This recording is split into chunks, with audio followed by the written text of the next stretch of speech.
രണ്ട് സഹോദരങ്ങളുടെ same experience എൻ്റെ ശ്രദ്ധയിൽപ്പെട്ടൊരു വിഷയമാണ്. ഒന്ന് സോഫിയ ജോർജ്, അതിൽ ജോർജിൻ്റെ എക്സ്പീരിയൻസ്. രണ്ടാമത്തെ ആൻ്റണി ജോർജ്. ഇവർ രണ്ടുപേരും ഗവൺമെൻറ് ഓഫീസർമാരാണ്. ഇവർ രണ്ടുപേരും പറഞ്ഞിരിക്കുന്ന ഉടമ്പടി എടുക്കുമ്പോഴുള്ള ഒരേ എക്സ്പീരിയൻസാണ്. ഇതിക്ക് മുമ്പ് വേറെ പല ആൾക്കാരും പറഞ്ഞിട്ടുള്ളതാണ്. എൻ്റെ ആധ്യാത്മികമായ അനുഭവ യാത്രയിൽ എനിക്കും പലപ്പോഴും തോന്നിയിട്ടുള്ള സത്യമാണ്. ഇവർ രണ്ടുപേരും പറഞ്ഞിരിക്കുന്നത്, നമ്മളൊരു ക്ലേശത്തിലാണ് ഏതെങ്കിലും വിഷയത്തിൽ. ചിലപ്പോൾ രോഗപീഠ, ചിലപ്പോൾ നമ്മുടെ റിസൾട്ട് നമ്മളുടെ ബയോപ്സിക്ക് നമ്മളുടെ ടെസ്റ്റിന് കൊടുത്തിരിക്കുകയായിരിക്കും നമ്മളുടെ എന്തെങ്കിലും രോഗ കാരണങ്ങൾ. അപ്പോൾ നമുക്കൊരു ടെൻഷനുണ്ടാവും, എന്തായിരിക്കും ഇനി, അത് ക്യാൻസർ ആയിരിക്കും അല്ലോ ആയിരിക്കും, നമുക്കൊരു ചെറിയൊരു ഭയമുണ്ടാകും. ഇപ്പം ജപ്തി നടപടി അതുപോലെയുള്ള നടപടികൾ വരുമ്പോൾ ഞാൻ എൻ്റെ പെൺകുഞ്ഞുങ്ങളെ കൊണ്ട് ഇറങ്ങേണ്ടി വരുമോ എന്നൊക്കെ ഓർക്കുമ്പോൾ നമുക്കൊരു ഭയമുണ്ടാകും. ഇങ്ങനെ ജീവിതം നമ്മൾക്ക് വെച്ച് നീട്ടിത്തരുന്ന ഒരു സംഭവമാണ് സങ്കടം, ഭയം, നമ്മളതിൻ്റെ അടുത്ത് ആശങ്ക, പെട്ടുപോകുമോ എന്നുള്ള ആശങ്ക, എല്ലാം തീർന്നു എന്നുള്ള രീതിയിൽ. എന്തെങ്കിലും ഒരു അഭ്യൂഹവല് സംഭവിച്ചു കഴിഞ്ഞാൽ, എന്തെങ്കിലും ഒരു ആഘാതം സംഭവിച്ചാൽ, തോൽവി സംഭവിച്ചാൽ എല്ലാം തീർന്നു എന്ന് തോന്നും. ഇത് പണ്ട് മുതലേ തോന്നിയ ഒരു യൂഡാസ് സിൻഡ്രോമാണ്. യൂഡാസ് സിൻഡ്രോം എന്ന് പറഞ്ഞാൽ എന്താ? പുള്ളിക്കാരൻ കർത്താവിന് ഒത്തിക്കൊടുത്തപ്പോൾ കൈവിട്ടു പോയില്ലേ. കർത്താവ് എങ്ങനെയെങ്കിലും രക്ഷപ്പെടും എന്നുള്ള ഒരു ചിന്ത പുള്ളിക്ക് ഉണ്ടായിരുന്നു. എങ്ങനെയും രക്ഷപ്പെടും എന്നുള്ള ചിന്ത ഉണ്ടായിരുന്നു. കാര്യം ഒത്തിരി അത്ഭുതങ്ങൾ കാണിച്ച ആളല്ലേ. പക്ഷെ യുദാസ് കർത്താവ് പറയണമെന്ന് ശ്രദ്ധിക്കത്തില്ലായിരുന്നു. യുദാസിനോട് ഈശോ എന്താ പറഞ്ഞത്? 3 പ്രാവശ്യം പറഞ്ഞു. ഒരു കൊല്ലത്തിനുള്ളിൽ 3 പ്രാവശ്യം പറഞ്ഞു, മനുഷ്യപുത്രൻ ശത്രുകരങ്ങളിൽ നമ്മൾ ജെറുസലേമിലേക്ക് പോവുകയാണ്. അതിൻ്റെ 1 കൊല്ലം മുമ്പ് തുടങ്ങിയതാണ് പാഷൻ പ്രെഡിക്ഷൻസ് എന്ന് പറയും.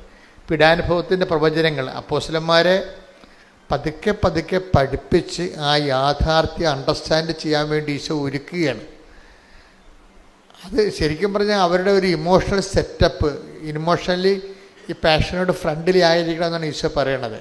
തിയോളജിക്കലായിട്ട് വേറെ ഒത്തിരിയൊക്കെ വ്യാഖ്യാനമൊക്കെ പറയുന്നുണ്ടെങ്കിലും അതൊരു ഇമോഷണലി ആയിട്ട് അവരെ ഫ്രണ്ട്ലി ആക്കി എടുക്കുകയാണ്. കുരിശ് മരണം ഉൾക്കൊള്ളാൻ പറ്റാത്ത സാധനമാണ്. അതുകൊണ്ട് ഈശോ 1 കൊല്ലം മുമ്പ് തന്നെ അതിന് സ്റ്റഡി ക്ലാസ് കൊടുക്കുമായിരുന്നു. എന്താണ്? നമ്മൾ ജെറുസലേമിലേക്ക് പോവുകയാണ്, അവിടെ വെച്ച് ചില കാര്യങ്ങളൊക്കെ സംഭവിക്കും, നിങ്ങൾ ജീവിതത്തിൽ ഒരിക്കലും കേൾക്കാത്ത കാര്യങ്ങൾ കേൾക്കും.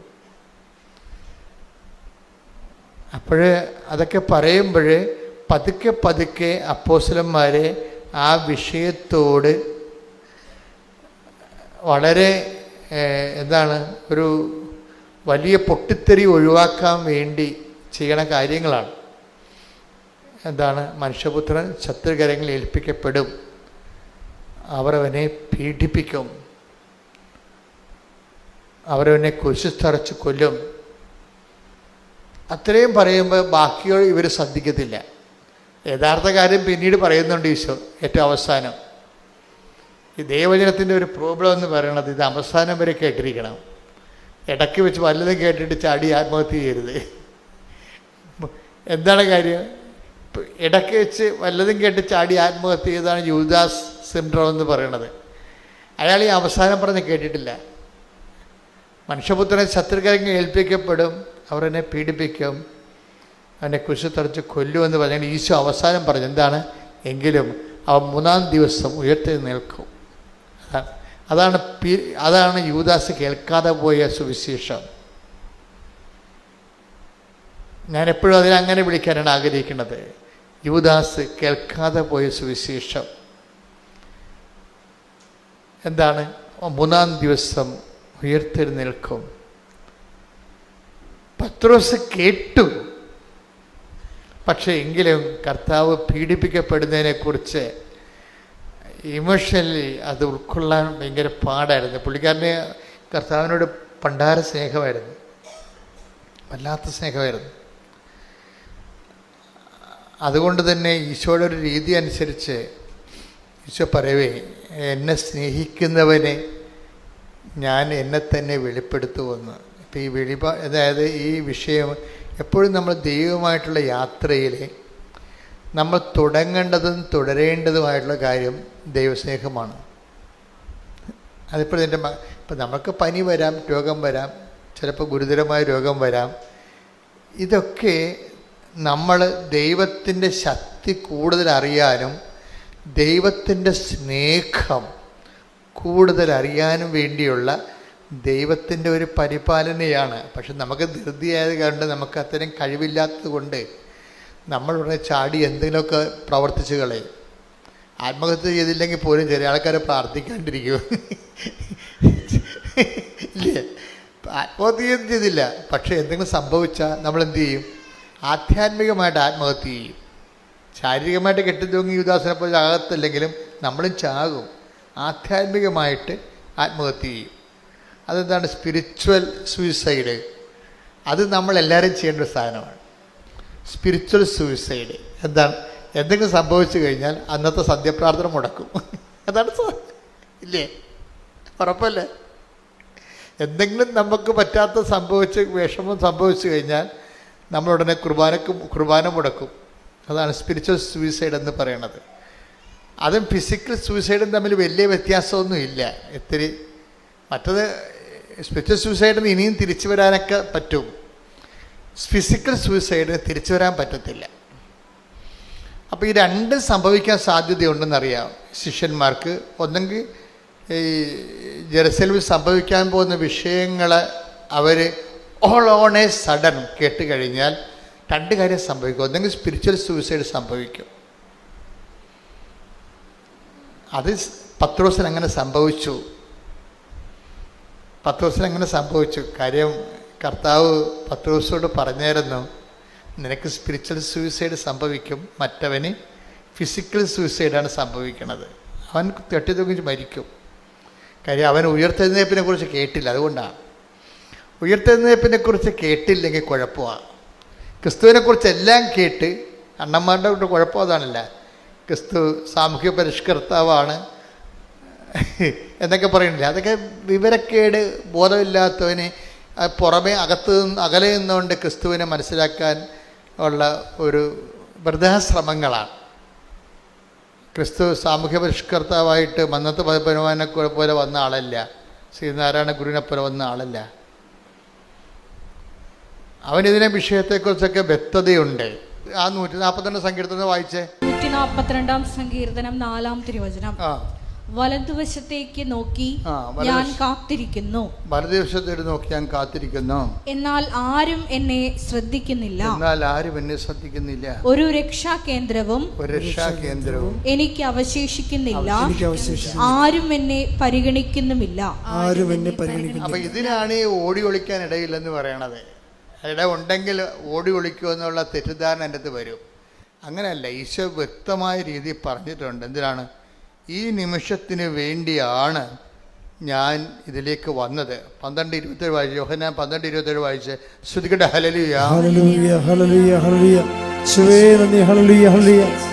യോഹന്നാൻ 12:27. യോഹന്നാൻ 12:27. പിതാവേ ഈ മണിക്കൂറിൽ നിന്ന് എന്നെ രക്ഷിക്കണമേ. അല്ല ഇതിനു വേണ്ടിയാണല്ലോ ഈ മണിക്കൂറിലേക്ക് ഞാൻ വന്നത്. അപ്പൊ മരണത്തെ കർത്താവ് മനുഷ്യന്റെ പാപത്തിന് വേണ്ടിയുള്ള പരിഹാര ബലിയെ ഒഴിവാക്കാൻ പറ്റത്തില്ല. അതാണ് 12:27 പറയുന്നത്. ഓടിയൊളിക്കാനൊന്നും പറ്റത്തില്ല. ഇടവില്ലെന്ന് പറഞ്ഞിട്ട് കാര്യമില്ല. ഇട ഉണ്ടായാലും ഓടിയൊളിക്കാൻ പറ്റത്തില്ല. എന്താ കാര്യം? ഈ മണിക്കൂറിന് വേണ്ടിയാണല്ലോ ഞാൻ. ഒന്നൊരു വായിച്ചേ. ശ്രുതികട്ടെ. ഹല്ലേലൂയ, ഹല്ലേലൂയ. ഇതിനു വേണ്ടിയാണല്ലോ ഈ മണിക്കൂറിലേക്ക് ഞാൻ വന്നത്. പിതാവേ, അതിൻ്റെ അർത്ഥം ബാക്കി എന്താണെന്ന് അറിയാം. പിതാവേ, അങ്ങേ പുത്രനെ മഹത്വപ്പെടുത്തണമേ. അപ്പോൾ അവിടെ സ്വർഗത്തിൽ നിന്ന് സ്വരമുണ്ടായി, ഇതാ ഞാൻ മഹത്വപ്പെടുത്തുന്നു, ഇനിയും മഹത്വപ്പെടുത്തും. അപ്പം ഇനിയും മഹത്വപ്പെടുത്തും എന്നുള്ളതാണ് റിസറക്ഷൻ എന്ന് പറയണത്, പുനരുദ്ധാനം. Take the word of God. ശ്രുതിക്കട്ടെ ഹല്ലേലൂയ. യോഹന്നാൻ 12:28. യോഹന്നാൻ 12:28. പിതാവേ, അങ്ങയുടെ നാമത്തെ മഹത്വപ്പെടുത്തണമേ. അപ്പോൾ സ്വർഗത്തിൽ നിന്ന് ഒരു സ്വരമുണ്ടായി, ഞാൻ മഹത്വപ്പെടുത്തിയിരിക്കുന്നു, ഇനിയും മഹത്വപ്പെടുത്തും. അപ്പൊ ഇനിയും മഹത്വപ്പെടുത്തും എന്നുള്ളതാണ് കർത്താവിൻ്റെ തിരുവുദ്ധാനത്തെക്കുറിച്ചുള്ള പ്രവചനമാണത്. ഈശ്വരനെ ഉയർത്തെഴുന്നേൽപ്പിക്കുമെന്ന് പറയണതാണ്. നീ പാപത്തിന് പരിഹാരം ചെയ്തുകൊണ്ട് എൻ്റെ തിരുമനസ്സ് നിറവേറ്റുമ്പോൾ ഞാൻ നിന്നെ ഇനിയും മഹത്വപ്പെടുത്തും. അത് അപ്പായുടെ വാഗ്ദാനമാണ്. ഈശോയ്ക്ക് നൽകുന്ന വാഗ്ദാന പ്രകാരമാണ് ഈശോയെ ഉയർത്തെഴുന്നേൽപ്പിക്കുന്നത്. ഇതാണ് സുവിശേഷമെന്ന് പറയണത്. ഈശോ മരിച്ചു എന്നുള്ളതല്ല സുവിശേഷം, ഈശോ ഉയർത്തെഴുന്നേറ്റു എന്നുള്ളതാണ് സുവിശേഷം. ഈ സുവിശേഷമാണ് യൂദാസ് ശ്രദ്ധിക്കാതെ പോയത്. ഇതൊരു കൊല്ലമായിട്ട് പറയണതാണ്. ഒന്നാമത്തെ പാഷൻ പ്രഡിക്ഷൻസ് എടുത്ത് ശ്രുതികട ഹല്ലേലൂയ ഹല്ലേലൂയ ഹല്ലേലൂയ ഹല്ലേലൂയ. മത്തായി 16:21. മത്തായി 16:21. അപ്പോൾ മുതൽ യേശു തനിക്ക് ജെറുസലേമിലേക്ക് പോകേണ്ടിയിരിക്കുന്നുവെന്നും ശ്രേഷ്ഠന്മാരിൽ നിന്നും പ്രധാന പുരോഹിതന്മാരിൽ നിന്നും നിയമജ്ഞരിൽ നിന്നും വളരെയേറെ സഹിക്കേണ്ടി വരുമെന്നും താൻ വധിക്കപ്പെടുമെന്നും എന്നാൽ മൂന്നാം ദിവസം ഉയർപ്പിക്കപ്പെടുമെന്നും ശിഷ്യന്മാരെ അറിയിച്ചു തുടങ്ങി. ഇത് ഒരു വർഷം 3 പ്രാവശ്യം ഈശോ പറയുന്നുണ്ട്. ജെറുസലേമിലേക്കുള്ള യാത്ര ആരംഭിച്ച് ഗലീലയിൽ നിന്നാണ് ജെറുസലേമിലേക്ക് യാത്ര ആരംഭിക്കുന്നത്. ഈ യാത്രാ വട്ടങ്ങളിൽ 3 ഘട്ടങ്ങളിലാണിത് പറയണത്. ഈ പറയുന്നതിൻ്റെ പ്രധാനപ്പെട്ട കാര്യം, ശിഷ്യന്മാരെ അവരുടെ ഇമോഷണൽ ആയിട്ട് അവരൊന്ന് ട്രീറ്റ് ചെയ്യാണ്. ഒരു ഇമോഷണൽ ട്രീറ്റ്മെൻറ്റാണ് കൊടുക്കുന്നത്. പ്രവചനങ്ങളാണ് നിറവേറുന്നത്. അതിൻ്റെതായിട്ടുള്ള തിയോളജിക്കൽ ഇംപ്ലിക്കേഷൻസൊക്കെ ഉണ്ടെങ്കിലും പർട്ടിക്കുലറായിട്ട് അവിടെ സംഭവിക്കുന്നത് ഇവർക്കൊരു ഇമോഷണൽ ട്രീറ്റ്മെൻറ്റ് കൊടുക്കുകയാണ്. നിങ്ങളിതിനെ ഉൾക്കൊള്ളാൻ തയ്യാറാകണം. ഇപ്പോൾ കൗൺസിലിംഗ് കൊടുക്കത്തില്ലേ ഡോക്ടർമാർ? ഓപ്പറേഷന് മുമ്പ് എല്ലാ ഓപ്പറേഷന് മുമ്പ് രോഗിക്ക് കൗൺസിലിംഗ് കൊടുക്കും അല്ലേ? അതായത് അതിൻ്റെ ഒരു മരുന്ന് ഇഞ്ചെക്റ്റ് ചെയ്യാൻ പോണ തന്നെ അതിൻ്റെ സൈഡ് എഫക്ട് കീമോയ്ക്ക് മുമ്പ് ഒരു കൗൺസിലിംഗ് കൊടുക്കും. എന്താണ്, മുടിയൊക്കെ പോകും, പിന്നെ കുറച്ച് കഴിയുമ്പോൾ വരും എന്നൊക്കെ അവർ പറയും. അത് കൗൺസിലിംഗ് ആണത്. മുടിയൊക്കെ പോകും, പിന്നെ കുറച്ച് കഴിയുമ്പോൾ വരും. ഞാനങ്ങനെ ഒരു സാക്ഷ്യം കേട്ടായിരുന്നു. പക്ഷെ അങ്ങനെ കൊടുത്തെങ്കിൽ അദ്ദേഹം പറയണത്, അങ്ങനെ എന്നോട് പറഞ്ഞെങ്കിലും ആൻ്റണി ജോർജ് പറയണത്, എനിക്ക് ഉദരത്തിൽ ക്യാൻസറാണ്. ബയോപ്സിക്ക് വന്നപ്പോൾ അത് ക്യാൻസറാണെന്ന് മനസ്സിലാക്കി. ക്യാൻസർ 3ാം സ്റ്റേജിലാണ്. അപ്പോൾ ഡോക്ടർ വിളിച്ച് എനിക്ക് കൗൺസിലിംഗ് തന്നു. എന്താണ്, കീമോ എടുക്കാൻ പോവുകയാണ്, ഇത് 3ാം സ്റ്റേജാണ്, എനിക്ക് വേറെ ഓപ്ഷൻസ് ഇല്ല, മുടിയെല്ലാം പോകും, പിന്നെ തിരിച്ചു വരുമെന്ന് പറഞ്ഞു. തിരിച്ചു വരും. അപ്പോൾ അതൊരു കൗൺസിലിംഗ് ആണ്. എന്ന് വെച്ച് കഴിഞ്ഞാൽ ഇമോഷണലായിട്ട് ഇയാൾ ഇതിനോട് ഒരു അക്സെപ്റ്റബിളായിട്ട് മാറണം. ട്രീറ്റ്മെൻറ്റാണ് ശരിക്കും. ഇതുപോലെ പാഷൻ പ്രിഡിക്ഷൻസ് എന്ന് പറയുന്ന പീഡാനുഭവ പ്രവചനങ്ങൾ. നമ്മൾ ജെറുസലേമിലേക്ക് പോവുകയാണ്, അവിടെ വെച്ച് മനുഷ്യപുത്രൻ സത്യകേങ്ങ ഏൽപ്പിക്കപ്പെടും, അവനെ വധിക്കും, എന്നാൽ 3ാം ദിവസം ഉയർത്തെഴുന്നേൽക്കും. അപ്പോൾ ആ ഉയർത്തെഴുന്നേൽപ്പിൻ്റെ സുവിശേഷം യൂദാസ് കേട്ടോ ഇല്ലെന്നല്ല, അയാളത് വിശ്വസിച്ചില്ല. അതാണ് പ്രശ്നം. അയാൾ കെട്ടിത്തൂങ്ങാനുണ്ടായിരുന്ന കാരണം എന്താ? യൂദാസ് കെട്ടിത്തൂങ്ങാനുണ്ടായ കാരണം എന്താ? കാരണം ഒന്ന്, കർത്താവിൻ്റെ തിരുവുദ്ധാനത്തിൽ അയാൾ വിശ്വസിച്ചില്ല. അതാണ് പ്രശ്നം. വിശ്വസിച്ചിരുന്നെങ്കിൽ, വിശ്വസിച്ച ഒരാളുണ്ട്, ആരാണ്? പത്രോസിനോട് ചോദിച്ചായിരുന്നു, നീ എൻ്റെ പുനരുദ്ധാനത്തിൽ വിശ്വസിക്കുന്നുണ്ടോ എന്ന് ചോദിച്ചായിരുന്നു. കർത്താവ് ഡയറക്റ്റ് ചോദിച്ചായിരുന്നു. വിശ്വസിക്കാത്ത ചിലരിവിടെ ഉണ്ടെന്ന് ഈശോ പറയുന്നുണ്ട്. വിശ്വസിക്കാത്ത ചിലരിവിടെ ഉണ്ടെന്ന് പറയണപ്പോൾ ശിഷ്യന്മാരെ ഈശോ മനസ്സിലാക്കിയത് പുനരുത്ഥാനത്തിൽ വിശ്വസിക്കാത്തവരും വിശ്വസിക്കുന്നവരുമായിട്ടാണ് മനസ്സിലാക്കിയത്.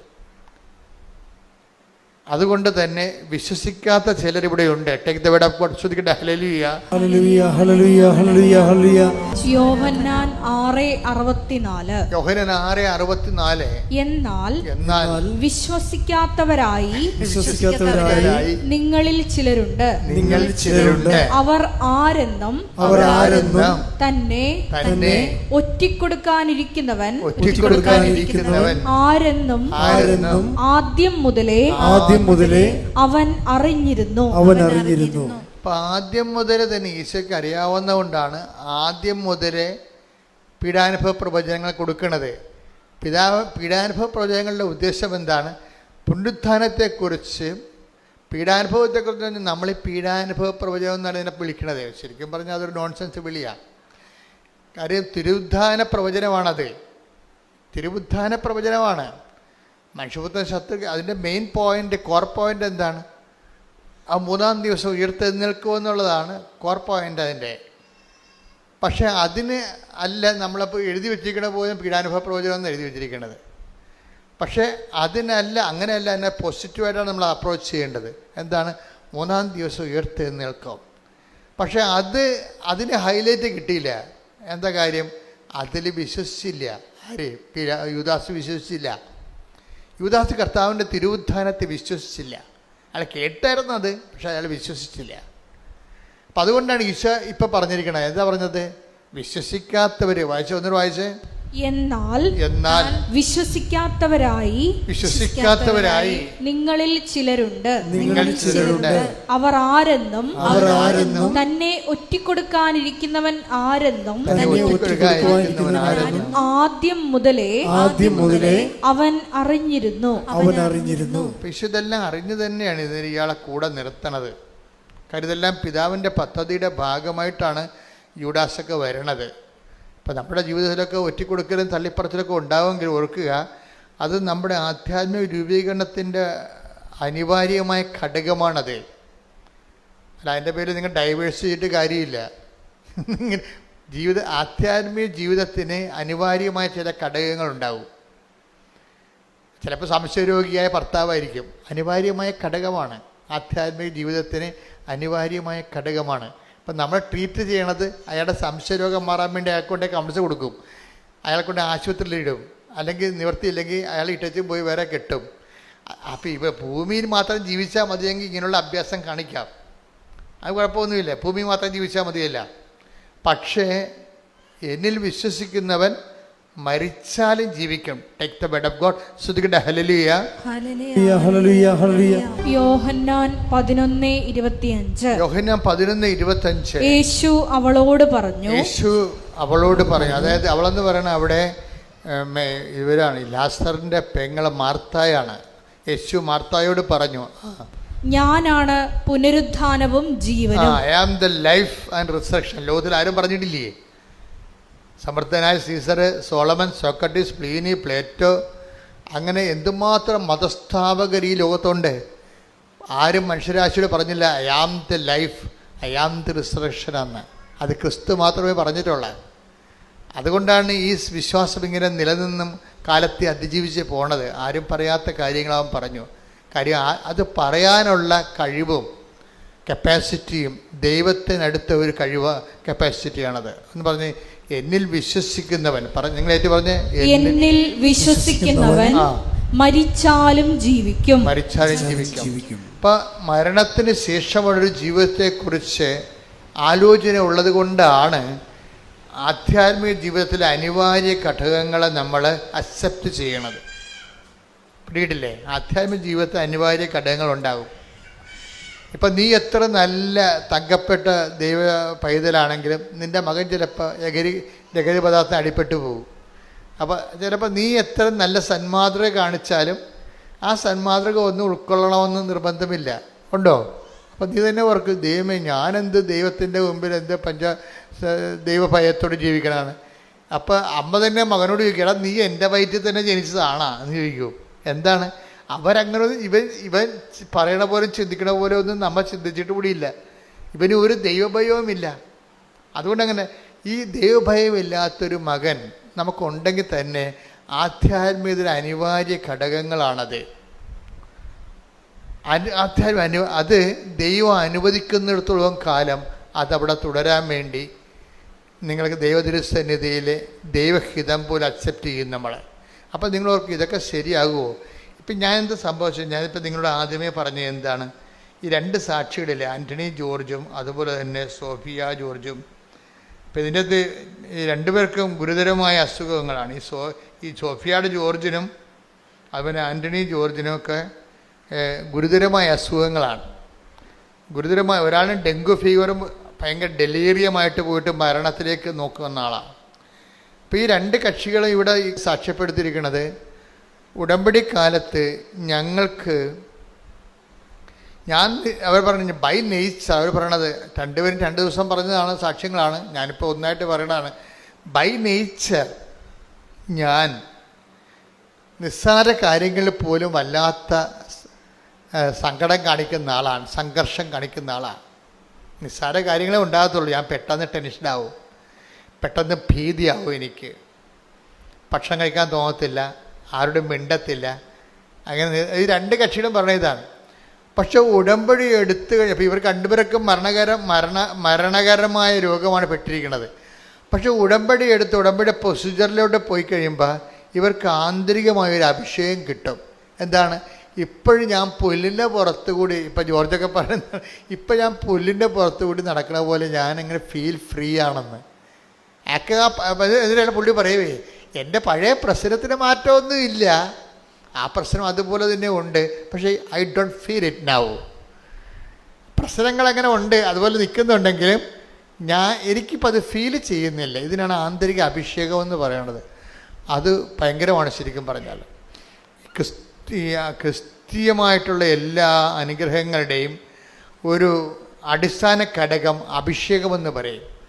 അതായത് ദൈവ സ്നേഹം നമ്മളിൽ നിറഞ്ഞു കഴിയുമ്പോൾ നമ്മൾ സത്യസന്ധമായിട്ടാണ് ഇത് ഫോളോ ചെയ്യണമെന്ന് ദൈവത്തിന് മനസ്സിലായി കഴിഞ്ഞാൽ നമ്മുടെ ആന്തരിക ഇമോഷണലായിട്ടുള്ള ആന്തരിക വൈകാരികമായ മേഖലകളെ ദൈവം അഭിഷേകം ചെയ്യും. നമുക്കത് ഫീൽ ചെയ്യത്തില്ല. നമ്മൾ പോകുന്നത് വളരെ മോശം കണ്ടീഷനിലൂടെയാണെങ്കിലും നമ്മൾക്ക് അത് ഫീൽ ചെയ്യത്തില്ല. ഇത് പ്രാർത്ഥനയിൽ എനിക്ക് തോന്നുന്നത് ആദ്യം നമ്മൾ വാങ്ങിച്ചെടുക്കേണ്ട അനുഗ്രഹം ഇതാണ്. കാര്യം എപ്പോഴും നമ്മൾ ഓർത്തേക്കണം. കാര്യം ഈ ടെൻഷൻ, ഇപ്പോൾ നിങ്ങൾ പ്രസവിക്കാൻ പോണവരാണെങ്കിലും നിങ്ങൾക്ക് ഡെലിവറി ടൈം ആകുമ്പോൾ ഭയങ്കര ഉത്കണ്ഠയാണ്. അപ്പോൾ ഡോക്ടർമാരാണെങ്കിൽ ഇപ്പോഴത്തെ ഒരവസ്ഥ എന്ന് വെച്ചാൽ ഉത്കണ്ഠ ഇല്ലാത്തവനും ഉണ്ടാക്കി തരണ രീതിയാണ് അവർ പറയണത്. കൊച്ചു തിരിഞ്ഞു വരത്തില്ല, കീറാൻ പോവുകയാണ്, ചിലപ്പോൾ കൊച്ചിനെ 1 മാസം കാണാൻ പറ്റത്തില്ല. അവരെല്ലാം നേരത്തെ പറയും. അവരെല്ലാം നേരത്തെ പറയുന്നത് കഴിഞ്ഞാൽ എന്തെങ്കിലും സംഭവിച്ചാൽ പിന്നെ, അല്ലെങ്കിൽ നിങ്ങൾ പറയത്തില്ലേ ഇവിടെ ഒരു കുഴപ്പമില്ല, ഞാൻ വന്നതാണ്, ഇപ്പം ഞാൻ ഇങ്ങനെ പോയി, ഇയാളാണ് കുഴപ്പമെന്ന് ഡോക്ടറിനെതിരെ കേസ് കൊടുക്കും. അത് കാരണം അവരില്ലാത്തതൊക്കെ നേരത്തെ പറഞ്ഞു പിടിപ്പിക്കും. അപ്പം നമ്മൾക്കെന്താ വരണത്, നമ്മൾ സംഘർഷം കയറി തലക്ക് വെളിവില്ലാത്ത രീതി നടക്കും. അപ്പോൾ ഇതുപോലെ നമ്മളെ പാസിഫൈ ചെയ്യുന്നതിനുപരി ഇതുപോലെയുള്ള സംഘർഷ സാധ്യതകളുടെ സമയത്ത് നമുക്ക് വേണ്ടത് അഭിഷേകമാണ്. അപ്പം നിങ്ങൾ ഈ ഉടമ്പടിക്കാലത്ത് എപ്പോഴും ശ്രദ്ധിക്കേണ്ടത്, ഉടമ്പടിയിൽ ഒത്തിരിയേറെ ഫോർമുലയുണ്ട്. ഇങ്ങനെ ദൈവമായിട്ട് ഇൻട്രാക്ട് ചെയ്തിരിക്കാൻ സത്യസന്ധമായിട്ട്. പാപവും ഒന്ന് ഒഴിവാക്കിയാൽ മതി, എനിക്കങ്ങനെ തോന്നിയിരിക്കണത്. അല്ലെങ്കിൽ ഉടമ്പടി എടുക്കുന്നവർ വളരെ വൃത്തിയായിട്ടാണ് ജീവിക്കണത്. അപ്പം അതൊന്ന് ആ മേഖല ഒന്ന് ശ്രദ്ധിച്ചാൽ മതി. ശ്രദ്ധിച്ച് കഴിഞ്ഞിട്ട് നിങ്ങളുടെ പ്രാർത്ഥനയുടെ ടൈമൊന്ന് കൂട്ടിയിരിക്കണം. ഇപ്പം പ്രാർത്ഥനയുടെ ടൈമൊന്ന് കൂട്ടിക്കഴിഞ്ഞാൽ നിങ്ങൾ ആദ്യം പ്രാർത്ഥിക്കേണ്ടത് കൂടുതൽ പ്രാർത്ഥിക്കാൻ വേണ്ടി ഉള്ള കൂടുതൽ സമയം ദൈവദിവസത്തിന് ചെലവഴിക്കാൻ വേണ്ടി നിങ്ങൾ പ്രത്യേകം പ്രാർത്ഥിക്കണം. അവിടെ ഉടമ്പടി എടുത്തു എന്നല്ല, ഉടമ്പടി എടുക്കുമ്പോൾ ഒരു നിയോഗം വെക്കേണ്ടത് ഇതാണ്, കുറച്ച് സമയം കർത്താവിൻ്റെ തിരുസന്നിധി. ഇപ്പം ഞാൻ ഈ ദിവസങ്ങളിലൊക്കെ പ്രാർത്ഥിക്കണം എന്താണെന്ന് എനിക്കറിയാവോ, അതായത് ദിവ്യകുർബാന സ്വീകരിച്ച് കഴിഞ്ഞ് എനിക്ക് കുറച്ച് സമയം, ആ സമയം കർത്താവ് എന്നോട് സംസാരിക്കണം, എനിക്ക് കർത്താവിനോട് സംസാരിക്കണം. അതാണ് ഞാൻ ഈ ഒരാഴ്ച മുഴുവൻ പ്രാർത്ഥിച്ചുകൊണ്ടിരുന്നത്. എനിക്കതിലെന്തോ ഒരു കുറവുണ്ടെന്ന് എനിക്ക് തോന്നിപ്പോയത് കൊണ്ട് ഞാൻ പ്രാർത്ഥിച്ചാൽ കുർബാന സ്വീകരിക്കുന്ന സമയത്ത് എനിക്ക് മുമ്പത്തേക്കാൾ കൂടുതലായിട്ട് അങ്ങയോട് സംസാരിക്കാനും അങ്ങ് പറയേണ്ടത് എനിക്ക് മനസ്സിലാകാനും അങ്ങനെ ഒരു ഇൻറ്റിമസി ഫീൽ ചെയ്യാൻ എന്നെ അനുഗ്രഹിക്കണം. അതാണ് എൻ്റെ പ്രാർത്ഥന. അതുപോലെ നിങ്ങളും പ്രാർത്ഥിക്കണം. എന്താ വെച്ചാൽ ഉടമ്പടി എടുത്തു കഴിയുമ്പോൾ നിങ്ങൾ ദൈവത്തോട് കൂടുതൽ അടുക്കാൻ വേണ്ടി, അടുത്ത് കഴിഞ്ഞാൽ ഉണ്ടായ ഗുണം എന്ന് പറയുക, നമുക്ക് ഈ വചനം വായിക്കാൻ തന്നെ ഒരു അഭിഷേകം കിട്ടും. പ്രാർത്ഥിക്കാൻ വേറെ അഭിഷേകമുണ്ട്. പ്രാർത്ഥിക്കുന്നത് വല്ലാത്ത ഒരു സന്തോഷമായിട്ട് നമുക്ക് തോന്നും. ഇപ്പം നിങ്ങൾ എങ്ങനെയെങ്കിലും പ്രാർത്ഥിച്ച് അവസാനിപ്പിച്ച് ഈ പൂച്ച കുറിച്ചൊക്കെ പോലെ ചാടിപ്പുറത്ത് ചാടണമെന്നല്ലേ? അങ്ങനെ നിങ്ങൾ ചാടിപ്പുറത്ത് നിങ്ങൾ പ്രാർത്ഥിച്ചൊരു കാര്യമില്ലെന്ന് ഞാൻ പറയത്തുള്ളൂ. കഥയുമില്ല. കാരണം അതിന് രജിസ്റ്റർ ആകത്തില്ല. നിങ്ങൾ എന്തെങ്കിലും കാട്ടിക്കൂറി ഒപ്പിച്ചുണ്ടാക്കിയിട്ട് ആർക്കാനും വേണ്ടി ഓക്കാനിക്കണ പോലെയൊക്കെ പ്രാർത്ഥിക്കത്തില്ലേ? അഭ്യാസമൊന്നും കാണിച്ചിട്ട് കാര്യമില്ല. ഇങ്ങനെ എത്ര അഭ്യാസക്കാർ ദൈവം കണ്ടതാണ്. അപ്പം അതുകൊണ്ട് അതിന് നിങ്ങൾ ചെയ്യേണ്ട കാര്യം എന്ന് വെച്ച് കഴിഞ്ഞാൽ പ്രാർത്ഥിക്കാനുള്ള ഒരു വരപ്രസാദം കൂടുതൽ സമയം. കഴിഞ്ഞ ദിവസങ്ങളിലെ ഒരു സാക്ഷ്യം ഉണ്ടായിരുന്നു. ഒരു ഡിപ്ലോമാറ്റായിരുന്നു, UN ഡിപ്ലോമാറ്റ്. UN ഡിപ്ലോമാറ്റിൽ അവർക്ക് ജോലി കിട്ടാനുള്ള യാതൊരു സാധ്യതയുമില്ല. അവർ മലയാളി ലേഡിയാണ്. അവർ താമസിക്കുന്നത് തെക്കേ വടക്കേ ഇന്ത്യയിലാണെങ്കിലും ഇപ്പോൾ UN ഡിപ്ലോമാറ്റിൽ അവർക്ക് ജോലി കിട്ടാനുള്ള അവിടെ കോമ്പറ്റേറ്റീവ് ആയിട്ടുള്ള ഒപ്പോണൻസൊക്കെ വരണത് വല്ല ഇൻ്റർനാഷണൽ ലെവലിലുള്ള ആൾക്കാരാണ് വരണത്. അപ്പം അവരോട് കിടപിടിക്കുന്ന രീതിയിൽ ഇൻ്റർവ്യൂവിനെ പ്രസൻറ്റ് ചെയ്യാൻ, പെർഫോം ചെയ്യാൻ ഇവർക്ക് പറ്റണില്ല. അപ്പോൾ ഇവർ ആ കാര്യം അവളുടെ കഴിവ് കേടുകൾ അവളുടെ അമ്മ ഉടമ്പടി എടുത്തപ്പോൾ ഇവൾക്കൊരു കുഴപ്പമുണ്ട്. കാര്യം ഇവൾക്ക് അമ്മ എപ്പോഴും ഉടമ്പടിയെക്കുറിച്ചൊക്കെ പറയുന്നുണ്ടെങ്കിലും ഇവളത് അമ്മയോട് കുറച്ച് കാര്യമൊക്കെ ഉള്ളത് കാരണം അവൾ ശ്രദ്ധിച്ച് കേൾക്കുമെന്നല്ലാതെ ഒന്നും അനുസരിക്കത്തില്ല, പ്രാർത്ഥിക്കത്തൊന്നുമില്ല. കേൾക്കും, ശരി എന്നൊക്കെ പറയും. കാരണം അമ്മയുമായിട്ട് ഇടിവെക്കാൻ കഴിയില്ല, അമ്മക്കൊരു വിഷമം ഉണ്ടാക്കാൻ കഴിയില്ല. പക്ഷേ ഇവൾക്ക് വിശ്വസിക്കത്തില്ല. ഇവൾ അമ്മ പറഞ്ഞൊക്കെ കേൾക്കും, പക്ഷെ വിശ്വസിക്കത്തില്ല. അങ്ങനെ ഒരു വർഗമുണ്ട് കുറേ പേര്. പറയണ എല്ലാം കേൾക്കും. ഇപ്പം ഞാൻ പറയണ കേൾക്കും, പക്ഷെ വിശ്വസിക്കത്തില്ല. അങ്ങനെ ഒരു ടൈപ്പാണ് ഇവൾ. കാര്യം അവൾക്ക് പ്രത്യേകിച്ച് കാര്യമൊന്നുമില്ല. പത്താഴം പെറ്റ് ചക്കി കുത്തി അമ്മ വെച്ച് ഞാനുണ്ട്, നമുക്ക് കുഴപ്പമില്ലല്ല, ഭക്ഷണം കിട്ടണമല്ല. അതുകൊണ്ട് അവർക്ക് ദൈവത്തിനെ വേണമെന്ന് തോന്നണില്ല. ഇപ്പം ഈ കക്ഷിക്കൊരു കുഴപ്പമായി. ഇപ്പോൾ ഇവിടെ കോമ്പറ്റേറ്റീവ് സൈഡിലേക്ക് വന്നപ്പോൾ ഒപ്പോണൻസ് ഒത്തിരി പവർഫുള്ളാണ്. അത് ഇൻ്റർനാഷണൽ ഒപ്പോണൻസാണ് വരുന്നത്. പക്ഷേ മാതാവ് ഇവൾക്ക് ആ ജോലി കൊടുത്തു. അത് ഭയങ്കര രസമാണ്. അവൾ എന്ത് ചെയ്ത്, അവളൊക്കെ അപ്പോൾ അമ്മ ഉടമ്പടി എന്താണെന്ന് മനസ്സിലായി. ഇപ്പോഴെന്നാ പറ്റിയിരിക്കണത്, എന്നിട്ടവൾ ആ ഡിപ്ലോമാറ്റ് പ്രൊവിഷൻസി തന്നെ അവൾ ടിക്കറ്റ് എടുത്തിട്ട് ഇവിടെ വന്ന് സാക്ഷ്യം പറയാൻ വേണ്ടി മാത്രം ഇന്ത്യയിൽ വന്നു. എന്നിട്ട് തിരിച്ച് UN തിരിച്ചു പോയവരെ സാക്ഷ്യം പറയാൻ വേണ്ടി മാത്രം വന്നതാണ്. കാര്യം അവൾ പറയണ കാര്യം വെച്ച് കഴിഞ്ഞാൽ അത് ദൈവം എൻ്റെ കൂടെ നിന്നത് കൊണ്ടാണ് എനിക്ക് അങ്ങനെ എൻ്റെ വളരെ ഗുരുതരമായ ഒപ്പോണൻസ് ഉണ്ടെങ്കിലും എനിക്കതിനെ കവർ ചെയ്ത് കർത്താവിനെ പ്ലേസ് ചെയ്തെന്ന് പറയും. ഇപ്പോഴവളുടെ പ്രശ്നം വെച്ച് കഴിഞ്ഞാൽ അമ്മ പറയണത് അവൾ 4 മണിക്കൂറൊക്കെയാണ് ഇപ്പോൾ കർത്താവിൻ്റെ അടുത്ത് ഇരിക്കണമെന്ന്. ഈ UN ഡിപ്ലോമാറ്റ് ഇപ്പോൾ കർത്താവിൻ്റെ അടുത്ത് ഇരിക്കണത് 4 മണിക്കൂറേ ഒറ്റ സ്ട്രെച്ചിൽ. അപ്പോൾ ഇതൊക്കെ നമ്മളിപ്പോൾ നിങ്ങൾക്കിപ്പോൾ 4 മിനിറ്റ് പോലും ഇരിക്കാൻ പറ്റണില്ലല്ലോ. നിങ്ങൾ പ്രെയർ ടൈം കൂടുതൽ നേരം കർത്താവിൻ്റെ കൂടെ ഇരിക്കാൻ നിങ്ങൾക്ക് അനുഗ്രഹം കിട്ടിയാൽ ഈ ആൻ്റണി ജോർജിനും മറ്റേ സോഫിയ ജോർജിനും ഈ ആൻ്റണി ജോർജിനും ഉണ്ടായ ആ അനുഭവം നിങ്ങൾക്കുണ്ടാകും. എന്താണ്? ആന്തരിക അഭിഷേകം ഉണ്ടാകും. അത് പ്രെയറിന് മാത്രമേ തരാൻ പറ്റത്തുള്ളൂ. നമ്മുടെ ഈ പ്രെയർ എന്ന് പറയുമ്പോൾ ആന്തരിക അഭിഷേകം ഉണ്ടായിക്കഴിഞ്ഞാൽ ഈ നിസ്സാര കാര്യങ്ങളിൽ ഇപ്പോൾ ചില ആൾക്കാർ പെട്ടെന്ന് ടെൻസ്ഡായിപ്പോലെ എല്ലാ വിഷയങ്ങളോടും ഒരു വേദി ഒക്കെ ഉണ്ടാകുമ്പോൾ കുഞ്ഞു കാര്യങ്ങളെ പോലും പെട്ടെന്ന് സങ്കടപ്പെടുന്ന സ്വഭാവമില്ലേ? അതിന് വേണ്ടത് ആന്തരിക സൗഖ്യമല്ല വേണ്ടത്, ആന്തരിക ഇന്നർ അനോയിൻറ്റിങ്ങാണ് വേണ്ടത്. ഇന്നർ അനോയിൻറ്റിങ് പ്രാർത്ഥനയുടെ ഒരു ഭാഗമാണ്. പ്രാർത്ഥനയുടെ സമയം ഒന്ന് ചെലവഴിച്ച് കൂട്ടിക്കഴിഞ്ഞാൽ, പണ്ട് എനിക്കൊരു സ്ഥലത്ത് എനിക്ക് ട്രാൻസ്ഫർ കിട്ടി, ഒരു സ്ഥലത്തു നിന്ന് വേറൊരു സ്ഥലത്തേക്ക്. അത് എൻ്റെ സ്വന്തം നാട് തന്നെയായിരുന്നു. പക്ഷേ എനിക്ക് അവിടെ പോകാൻ ഭയങ്കര പാടായിരുന്നു. കാര്യം അവിടെ അന്ന് തന്നെ കള്ളവാറ്റുകാരുടെ കേസൊക്കെ നടക്കുന്ന സ്ഥലമാണ്. 28 കള്ളവാറ്റുകാരുണ്ട് അവിടെ. ഇന്നിപ്പോൾ കള്ളവാറ്റുകാർ കുറവല്ലേ. അന്ന് 28. പിന്നെ നമ്പർ ഷാപ്പുകളെല്ലാം കൂടി 4 എണ്ണം, പിന്നെ 8. ആ ഇടവക മൊത്തം മദ്യശാലയാണ്. ഇത് അവരുടെ മദ്യപന്മാരുടെയും മദ്യവിൽപ്പനക്കാരുടെയും ഒരു കേന്ദ്രമാണത്. പള്ളിയുമായിട്ട് ഇവർ ഭയങ്കര ബോൾത്തായും കേസൊക്കെ നടക്കുകയാണ്.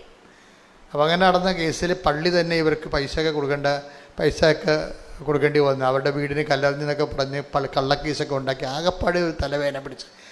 അപ്പം അങ്ങനെ സ്ഥലത്തേക്ക് പോകാൻ ട്രാൻസ്ഫർ ആയപ്പോൾ എനിക്ക് സംഘർഷമായിപ്പോയി. ഞാൻ പോകേണ്ടത് എങ്ങനെയാണ് മെത്താനോട് പറയണത്. കാര്യം ഞാൻ അച്ഛനായ കാലത്ത് തന്നെ മെത്താൻ്റെ മോതിരം മുത്തിയിട്ട് ഞാനെടുത്ത ഒരു മനസ്സെടുത്ത പ്രതിജ്ഞ പറയണ സ്ഥലത്ത് പോകുന്ന, അത് ഡീക്കനായ സമയത്ത് എടുത്തതാണ്. ഞാനന്ന് ഈശോനോട് പറഞ്ഞത് ഏത് ബെയ്റൂട്ടിൽ വേണമെങ്കിലും പോകുന്നതാണ് പറഞ്ഞത്. അന്ന് ബെയ്റൂട്ടായിരുന്നു പ്രശ്നം. ഇതിപ്പോൾ ഗാസ പ്രശ്നമുള്ള പോലെ അന്നത്തെ കാലത്ത്, ഞാൻ പട്ടം മേടിക്കുന്ന കാലത്ത് 85-ൽ ബെയ്റൂട്ടായിരുന്നു പ്രശ്നം. ഭീകരവാദികൾ ബെയ്റൂട്ട് വളഞ്ഞ് എപ്പോഴും യുദ്ധമായിരുന്നു അവിടെ. അപ്പോൾ അത് പറഞ്ഞ കാരണം എനിക്ക് തിരിച്ച് പറയാൻ ഓപ്ഷനില്ല, പറയാനില്ല. പക്ഷേ എനിക്ക് പോകാതിരിക്കാൻ, പോയാൽ ഞാൻ പണി മേടിക്കുകയും ചെയ്യും. അപ്പം എനിക്ക് ഭയങ്കര സങ്കടമായി. ഞാൻ എന്നെ ചെയ്ത് കുർബാനയും കഴിയുമ്പോൾ പള്ളിയുടെ പുറകിലൊരു വാഴത്തോട്ടമുണ്ട്, അവിടെ വന്ന് കുത്തിയിരിക്കും. അവിടെ കുറേ ബാത്റൂം കെട്ടിയിട്ടുണ്ട്. ഭയങ്കര മണമാണ് അവിടെ, വേറെ സ്ഥലമില്ല. കാരണം എന്നെ കണ്ട ആൾക്കാർ പ്രാർത്ഥിക്കാൻ വരും. പക്ഷേ എൻ്റെ അവസ്ഥ ആൾക്കാർക്കറിയാമോ. അതുകൊണ്ട് എനിക്കൊരു പ്രശ്നമുണ്ട്. ഞാൻ എന്ത് ചെയ്ത്, ഞാൻ ഈ ജപമാലയും കൊണ്ടുപോയി ഈ വാഴത്തോട്ടത്തിൽ ആ ബാത്റൂംസിൻ്റെ അവിടെ ഇരിക്കും. ഇവിടെ ഉച്ച വരെ അവിടെ ഇരുന്ന് പ്രാർത്ഥിക്കും. പിന്നെ ഉച്ച കഴിഞ്ഞ് ഊണും കഴിച്ചു വന്ന് പിന്നെ അവിടെ ഇരിക്കും. അങ്ങനെ ഞാൻ കൊണ്ട് 13 ദിവസം അവർ ഇരുന്ന് 13 ദിവസം ഇരുന്നിട്ടപ്പോൾ എന്നാ പറ്റുമെന്നറിയോ, എനിക്ക് എന്തെന്നില്ലാത്ത ഒരു പവറടിച്ച്. ഞാൻ പേടിച്ചിട്ട് പോകാൻ പറ്റത്തില്ലെന്ന് പറഞ്ഞ സ്ഥലത്തേക്ക് എനിക്ക് എങ്ങനെയെങ്കിലും ഒന്ന് പോയാൽ മതി എന്ന രീതിയിലായി. എൻ്റെ ആന്തരിക മനസ്സ് ചേഞ്ച് ചെയ്ത്. ഇതിനാ ഇന്നർ ഹീലിംഗ് ഇന്നർ അനോയിൻറ്റിങ് എന്ന് പറയുന്നത്. ഇതാണ് പ്രശ്നങ്ങളല്ല പ്രശ്നം അഭിമുഖീകരിക്കാൻ നമ്മളാണ് പ്രശ്നം. മനസ്സിലായില്ലേ? നമ്മളുടെ ഈ ജീവിതത്തിൽ പ്രാർത്ഥന നിലവായി. ഇപ്പം ഈ വോക്കൽ പ്രെയറിന് ഒരു എന്തിനാണ് എപ്പോഴും ഇങ്ങനെ പ്രാർത്ഥിച്ചുകൊണ്ടിരിക്കണത്? എന്തിനാണ് എപ്പോഴും ഇങ്ങനെ കൊന്ത ഉരുട്ടിക്കൊണ്ടിരിക്കണത്? പറഞ്ഞത് തന്നെ പിന്നെ പറഞ്ഞത് എന്തിനാണെന്ന് ചോദിച്ചാൽ അഭിഷേകം കിട്ടാനാണെന്ന് എൻ്റെ ഉത്തരം. ചില പറയില്ലേ, ഇപ്പം ചില സഹോദരർ പറയും ഈ നന്മ പറഞ്ഞോടെ തന്നെ എപ്പോഴും ചൊല്ലിക്കൊണ്ടിരിക്കണേ എന്തിനാണെന്ന് ചോദിക്കണേ. അത് വെച്ചിട്ടല്ലേ നമ്മൾ അഖണ്ഡ ജപമാല തുടങ്ങിയത്. അഖണ്ഡ ജപമാല ഞാൻ എൻ്റെ ജീവിതത്തിൽ ജപമാല എനിക്ക് തന്ന അനുഭവം കൊണ്ടാണ് പിന്നീട് ജപമാല കാര്യമുണ്ടെന്ന് മനസ്സിലാക്കിയപ്പോഴാണ് ഞാൻ അത് തന്നെ 93 അനുഭവം. ഞാനിവിടെ 2002 ഇവിടെ ആ അനുഭവം ആൾക്കാർക്ക് പകർന്നു കൊടുക്കാൻ വേണ്ടിയാണ് അഖണ്ഡ ജപമാല ആരംഭിച്ചത്. അഖണ്ഡ ജപമാല ഒരു കൊല്ലം മുഴുവൻ നടത്തി രാത്രിയും പകലും നടത്തിയപ്പോഴാണ് 2004 ഡിസംബർ 7-ാം തീയതി അമ്മ പ്രത്യക്ഷപ്പെട്ടത്. അപ്പോൾ ഈ പ്രത്യക്ഷീകരണമെന്ന് പറയണത് ഒരു പ്രാർത്ഥനയിൽ പ്രത്യക്ഷപ്പെടുകയല്ല ശരിക്കും ചെയ്യണത്, പ്രത്യക്ഷപ്പെടുത്തുകയാണ് ചെയ്യണത്. എപ്പോഴും ഓർത്തേക്കണം. അപ്പോൾ ഉദാഹരണത്തിന് അത് വായിച്ച് അപ്പോസ്തല പ്രവർത്തനങ്ങൾ 10-ാം അധ്യായം 37 മുതലുള്ള തിരുവചനങ്ങൾ. യോഹന്നാൻ പ്രസംഗിച്ച സ്നാനത്തിന് ശേഷം ഗലീലയിൽ ആരംഭിച്ച് യൂദയ മുഴുവനിലും സംഭവിച്ച കാര്യങ്ങൾ നിങ്ങൾക്ക് അറിവുള്ളതാണല്ലോ. നസ്രായനായ യേശുവിനെ പരിശുദ്ധാത്മാവിനാലും ശക്തിയാലും ദൈവം എങ്ങനെ അഭിഷേകം ചെയ്തുവെന്നും അവൻ എപ്രകാരം. ഞാൻ ഇന്നർ ഹീലിംഗ് ഇന്നർ അനോയിന്റിംഗ് എന്ന് പറയണത് എന്താണ്? ഈ പ്രാർത്ഥിക്കുമ്പോൾ 2 സംഭവിക്കും. എന്താണ് ആ വചനം ഏതാണ്? നമ്പർ എത്രയാണ്? 10:38. ഒന്നിനു വായിച്ചേ. നസ്രായനായ യേശുവിനെ പരിശുദ്ധാത്മാവിനാലും ശക്തിയാലും ദൈവം എങ്ങനെ അഭിഷേകം ചെയ്തുവെന്നും അവൻ എപ്രകാരം നന്മ പ്രവർത്തിച്ചുകൊണ്ടും പിശാചിനാൽ പീഡിപ്പിക്കപ്പെട്ടവരെ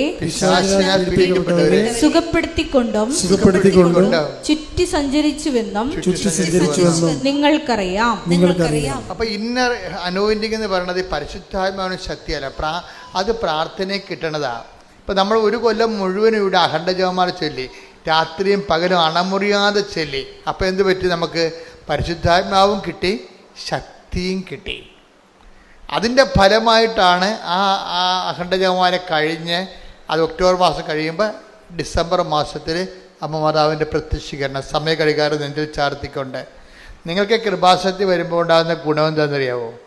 നിങ്ങൾക്ക് ഒത്തിരിയേറെ ഇത് ലൈറ്റ് വെയ്റ്റാണ്. കൃപാസനം ആധ്യാത്മികതയുടെ ഏറ്റവും വലിയ ഗുണം ഉടമ്പടി എന്ന് പറയുന്നത് ഫെദർ ടച്ച്, ലൈറ്റ് വെയ്റ്റാണ്. പവർ സ്റ്റിയറിംഗ് എന്നൊക്കെ പറയത്തില്ലേ, power and steering, mechanical steering അല്ല. അതിന് ഒത്തിരിയേറെ കഷ്ടപ്പാടാണ്. ഉള്ള മസിലെല്ലാം പൊടിഞ്ഞ് വേർത്ത് പൊടിഞ്ഞ്, ഇത് പവർ സ്റ്റിയറിംഗ് ആണ്. എന്താ കാര്യം? ഇതിങ്ങനെ ഒരു ഫെദർ ടച്ച് കൊണ്ട് വർക്ക് ചെയ്യും. കാര്യം ഉടമ്പടിയുടെ വരുന്നൊരു വിഷയം മാതാവിൻ്റെ പ്രത്യക്ഷീകരണം, അതിൻ്റെ അടയാളങ്ങൾ കാണിക്കാൻ ദൈവത്തിന് ഭയങ്കര ആഗ്രഹമുണ്ട്. മാതാവിൻ്റെ പ്രത്യക്ഷീകരണം, കൃപാസത്യ മാതാവ് പ്രത്യക്ഷപ്പെട്ടതിനെക്കുറിച്ച് സ്ഥിരീകരിക്കേണ്ടത് നമ്മുടെ ആവശ്യത്തെക്കാൾ ഉപരി. കാര്യം സമയഘടികാരമല്ലേ നെഞ്ചിൽ ചാർത്തിരിക്കണത്. അതിൽ ലൂർദ് പോലെയും ഫാത്തിമ പോലെയും നിസ്സാരമായ കാര്യങ്ങളല്ലത്. സമയഘടികാരമാണ് നെഞ്ചിൽ ചാർത്തിരിക്കണത്. പിന്നെ സിൽവർ ഗ്രേയിലാണ് കാണപ്പെടുന്നത്. പറഞ്ഞിരിക്കുന്നത് ദുരന്തമുണ്ടാകാൻ പോണ അന്ത്യകാലത്തിൻ്റെ നിറങ്ങളും അന്ത്യകാലത്തിൻ്റെ സന്ദേശമാണ്. ഇത് ലോകം മുഴുവൻ എത്തണം എന്നുണ്ടെങ്കിൽ ഒത്തിരിയേറെ വ്യാപകമായ രീതിയിൽ ചർച്ച ചെയ്യപ്പെടുന്നുണ്ടെങ്കിൽ അടയാളം കിട്ടണം. അടയാളം കിട്ടണമെന്നുണ്ടെങ്കിൽ അതിനുള്ള കഴിവുള്ള ആൾക്കാർ അവലംബം ചെയ്യണം ഇവിടെ. അതുകൊണ്ട് ദൈവത്തിൻ്റെ ഒരു ആവശ്യമാണ് നിങ്ങളുടെ ജപ്തി മാറ്റുക, നിങ്ങളുടെ ക്യാൻസർ മാറ്റുക, നിങ്ങളെ പച്ചപിടിപ്പിച്ചെടുക്കുക എന്നുള്ളത്. നമ്മുടെ ആവശ്യം പോലെ തന്നെ ആരുടെ ആവശ്യമാണ്? ദൈവത്തിൻ്റെ ആവശ്യമാണ്. കാര്യം കൃപാസനത്തിൽ ഇപ്പം നിങ്ങളുടെ മറ്റൊരു തരത്തിലുള്ള ധ്യാനം കൂടുന്ന പോലെ അല്ല പ്രശ്നം. ധ്യാനത്തിൻ്റെ ചുറ്റവട്ടങ്ങൾ ഒക്കണ പോലല്ല ഇത് അല്പം ശരിയായ ബാക്കി ദൈവം ശരിയാക്കും. അതാണ് വിഷയം. അതുകൊണ്ടാണ് പറയുന്നത്. അത് ഇപ്പോഴല്ല, പണ്ടും അങ്ങനെയാണ്.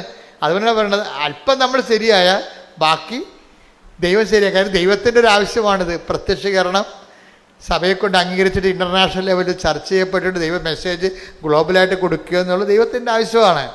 അതിന് ദൈവം നമ്മളെ കരുവാക്കും. അപ്പം നിങ്ങൾ ബുദ്ധിയുള്ളവർ എങ്ങനെയാണ് ചെയ്യേണ്ടത്?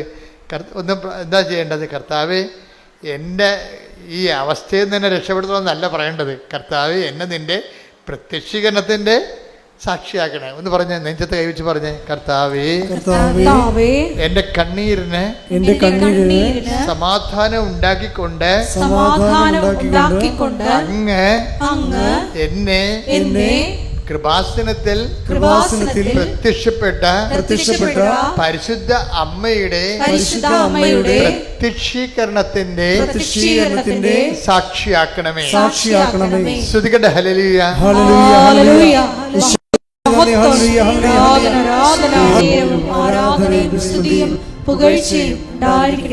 ഇനി നടപടി പുസ്തകം 10:41 വായിച്ച്. അപ്പോസ്തല പ്രവർത്തനങ്ങൾ 10:40-41. അപ്പോസ്തല പ്രവർത്തനം 10:40-41. എന്നാൽ ദൈവം അവനെ മൂന്നാം ദിവസം ഉയർപ്പിക്കുകയും പ്രത്യക്ഷനാക്കുകയും ചെയ്തു. എല്ലാവർക്കുമല്ല സാക്ഷികളായി ദൈവം മുൻകൂട്ടി തിരഞ്ഞെടുത്ത ഞങ്ങൾക്ക് മാത്രം. അപ്പൊ 2-3 കാര്യങ്ങൾ അതിൻ്റെ അകത്ത് ഉള്ളത്. എന്താ കാര്യം? ഒന്ന് വായിച്ചത് 10:40-41 വായിച്ച്. എന്നാൽ ദൈവം അവനെ മൂന്നാം ദിവസം ഉയർപ്പിക്കുകയും പ്രത്യക്ഷനാക്കുകയും ചെയ്തു. അപ്പൊ എങ്ങനെ? പ്രത്യക്ഷനാവുകയല്ല, പിന്നെന്താണ്? പ്രത്യക്ഷൻ ആക്കുകയാണ്. ഈ പ്രത്യക്ഷീകരണമെല്ലാം ആക്കുകയാണ് ചെയ്യണത്. ഇപ്പം കൃപാസനത്താറെ ജീവനോടെ മാതാവ് പ്രത്യക്ഷപ്പെട്ടത് പ്രത്യക്ഷ ആയതല്ല ശരിക്കും പറഞ്ഞാൽ. പിന്നെ എന്താണ്? ദേവപിതാവ് ആക്കിയതാണ്. അപ്പോൾ അപ്പോഴും നമ്മൾ പ്രത്യക്ഷീകരണത്തിൻ്റെ സാക്ഷിയാക്കാൻ വേണ്ടി നമ്മൾ പ്രാർത്ഥിക്കുമ്പോൾ ഓർക്കേണ്ടത് ഈ വിഷയത്തിൽ പിതാവ് പ്രൈമറി ഇൻട്രസ്റ്റ് ആരുടേതാണ്? പിതാവായ ദൈവത്തിൻ്റെ ഇൻട്രസ്റ്റാണ്. കാര്യം അമ്മയെ പ്രത്യക്ഷയാക്കിയതാണ്. അതുകൊണ്ട് തന്നെ നിങ്ങളും പറയണം, എന്നെയും പ്രത്യക്ഷീകരണത്തിൻ്റെ സാക്ഷി ആക്കണമെന്ന് പറയണം. മനസ്സിലായില്ലേ? പ്രാർത്ഥന അങ്ങനെ പോകേണ്ടത്. എന്നെയും എന്ന് പറഞ്ഞ എന്നെയും എന്നെയും പ്രത്യക്ഷീകരണത്തിന്റെ പ്രത്യക്ഷീകരണത്തിന്റെ സാക്ഷി ആക്കണമേ. ആക്കണമേ. ഇവിടെ വിഷയം എന്ന് പറയണത് എല്ലാവർക്കും അല്ല എന്ന് പറഞ്ഞിട്ടുണ്ട്. അത് ദൈവാനുഭവത്തെ പറ്റി പറയുമ്പോഴേ എല്ലാവർക്കും നമുക്ക് ഇപ്പം എല്ലാവരുടെ മേൽ എൻ്റെ ആത്മാവിനെ അയക്കുമെന്ന് പറഞ്ഞാലും എല്ലാവരും സ്വീകരിച്ചോ എന്നുള്ളത് വേറെ വിഷയമാണ്. ഇതാണ് പ്രശ്നം. ദൈവത്തിൻ്റെ കോമൺ പോളിസിയാണ് എല്ലാവരിലേക്കും ഞാൻ എൻ്റെ ആത്മാവിനെ അയക്കും. Take the word of God. ശ്രുതികട്ടെ ഹല്ലേലൂയ. ജോയേൽ 2:28. ജോയേൽ പ്രവാചകന്റെ പുസ്തകം 2-ാം അധ്യായം 28-ാം വാക്യം. അന്ന് ഇങ്ങനെ സംഭവിക്കും. ഏറ്റു പറഞ്ഞ് അന്ന് ഇങ്ങനെ സംഭവിക്കും. എല്ലാവരുടെയും മേൽ എന്റെ ആത്മാവിനെ ഞാൻ വർഷിക്കും. Praise the lord. അത് കോമൺ പോളിസിയാണ്, ജനറൽ പോളിസിയാണ്. ദൈവം ആരെയും മാറ്റി നിർത്തണില്ലെന്ന് എൻ്റെ അർത്ഥം. മനസ്സിലായില്ലേ? എല്ലാവരെയും ആണ് സ്വീകരിക്കണത്. പക്ഷേ ഉള്ളൊരു പ്രോബ്ലം, എല്ലാവരുടെയും മേലെ എൻ്റെ ആത്മാവിനെ ഞാൻ വർഷിക്കും. വർഷിച്ച അണ്ണന്മാരെല്ലാവരും സ്വീകരിച്ചോ? That's other problem. അതാണ് അവിടെയാണ് അപകടം കിടക്കുന്നത്. അത് ദൈവത്തിൻ്റെ കോമൺ പോളിസിയാണ്. ദൈവം പക്ഷപാതരഹിതനാണെന്ന് എഴുതിയിട്ടില്ലേ? Take the word of God. അപ്പോസ്തല പ്രവൃത്തി 10:34. പത്രോസ് അവരോട് സംസാരിച്ചു തുടങ്ങി. സത്യമായും ദൈവത്തിന് പക്ഷപാതമില്ലെന്ന്. അതാ പ്രശ്നം. ഞാൻ എല്ലാവരുടെയും മേൽ എൻ്റെ ആത്മാവിനെ അയക്കുമെന്ന് ജോയേൽ 2:28 പറയുന്നുണ്ടെങ്കിൽ അതിൻ്റെ അർത്ഥം എന്താണ്? അർത്ഥം ഇത്രയേ ഉള്ളൂ, ദൈവത്തിന് പക്ഷപാതമില്ല, അത്രേ ഉള്ളൂ. ആരെയും മാറ്റി നിർത്തിയിട്ട് അവർക്ക് കൊടുക്കണ്ട, ഇവർക്ക് കൊടുത്താൽ മതി എന്നൊക്കെ പറയത്തില്ലേ? അങ്ങനെയില്ല. ദൈവത്തെ അന്വേഷിക്കുന്ന ആർക്കും ദൈവം കൊടുക്കും. പക്ഷെ പ്രശ്നം എന്ന് വെച്ച് കഴിഞ്ഞാൽ, പ്രശ്നം എവിടെയാണ്? ഈ കൊടുക്കുന്ന ആൾക്കാർ സ്വീകരിക്കുന്നുണ്ടോ എന്നുള്ളതാണ് പ്രശ്നം. അവിടെയാണ്. അതാണ് അവനെ സ്വീകരിച്ചവർക്കെല്ലാം എന്ന് പ്രത്യേക ഈശോ പറയണത്. Take the word of God. Yohannan 1:12. തന്നെ സ്വീകരിച്ചവർക്കെല്ലാം. ഏറ്റു പറഞ്ഞ തന്നെ സ്വീകരിച്ചവർക്ക് എല്ലാം തന്റെ നാമത്തിൽ വിശ്വസിക്കുന്നവർക്കെല്ലാം ദൈവമക്കളാകാൻ അവൻ കഴിവ് നൽകി. കപ്പാസിറ്റിയാണ്, കഴിവാണ്. അതായത് ഞാൻ അന്നാൾ എൻ്റെ ആത്മാവിനെ എല്ലാവർക്കും നൽകി. പക്ഷെ എല്ലാവരും സ്വീകരിക്കണം നിർബന്ധമില്ല. സ്വീകരിക്കുന്നവർക്ക് എന്താ സംഭവിക്കണത്? ദൈവമക്കളാകാനുള്ള കഴിവ് നൽകി. പക്ഷേ സ്വീകരിക്കുന്നവർക്ക് ദൈവമക്കളാകാനുള്ള കഴിവ് വരണത് എങ്ങനെയാണ്? അവരെ എപ്പോഴാണ് വരണത്? അവർ പരിശുദ്ധാത്മാവിനാൽ നയിക്കപ്പെടണം. അതാണ് 8:14 എടുത്ത്, റോമ 8:14 എടുത്ത്. ശ്രുതിക്കട്ടെ ഹല്ലേലൂയ.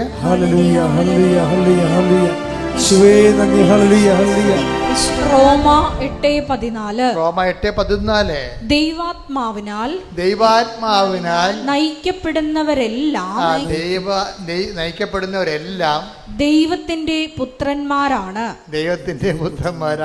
ഇപ്പം ഈ യോഹന്നാൻ 1:12 റോമ 8:14 തമ്മിലാ ലിങ്ക്. എന്താ കാര്യം?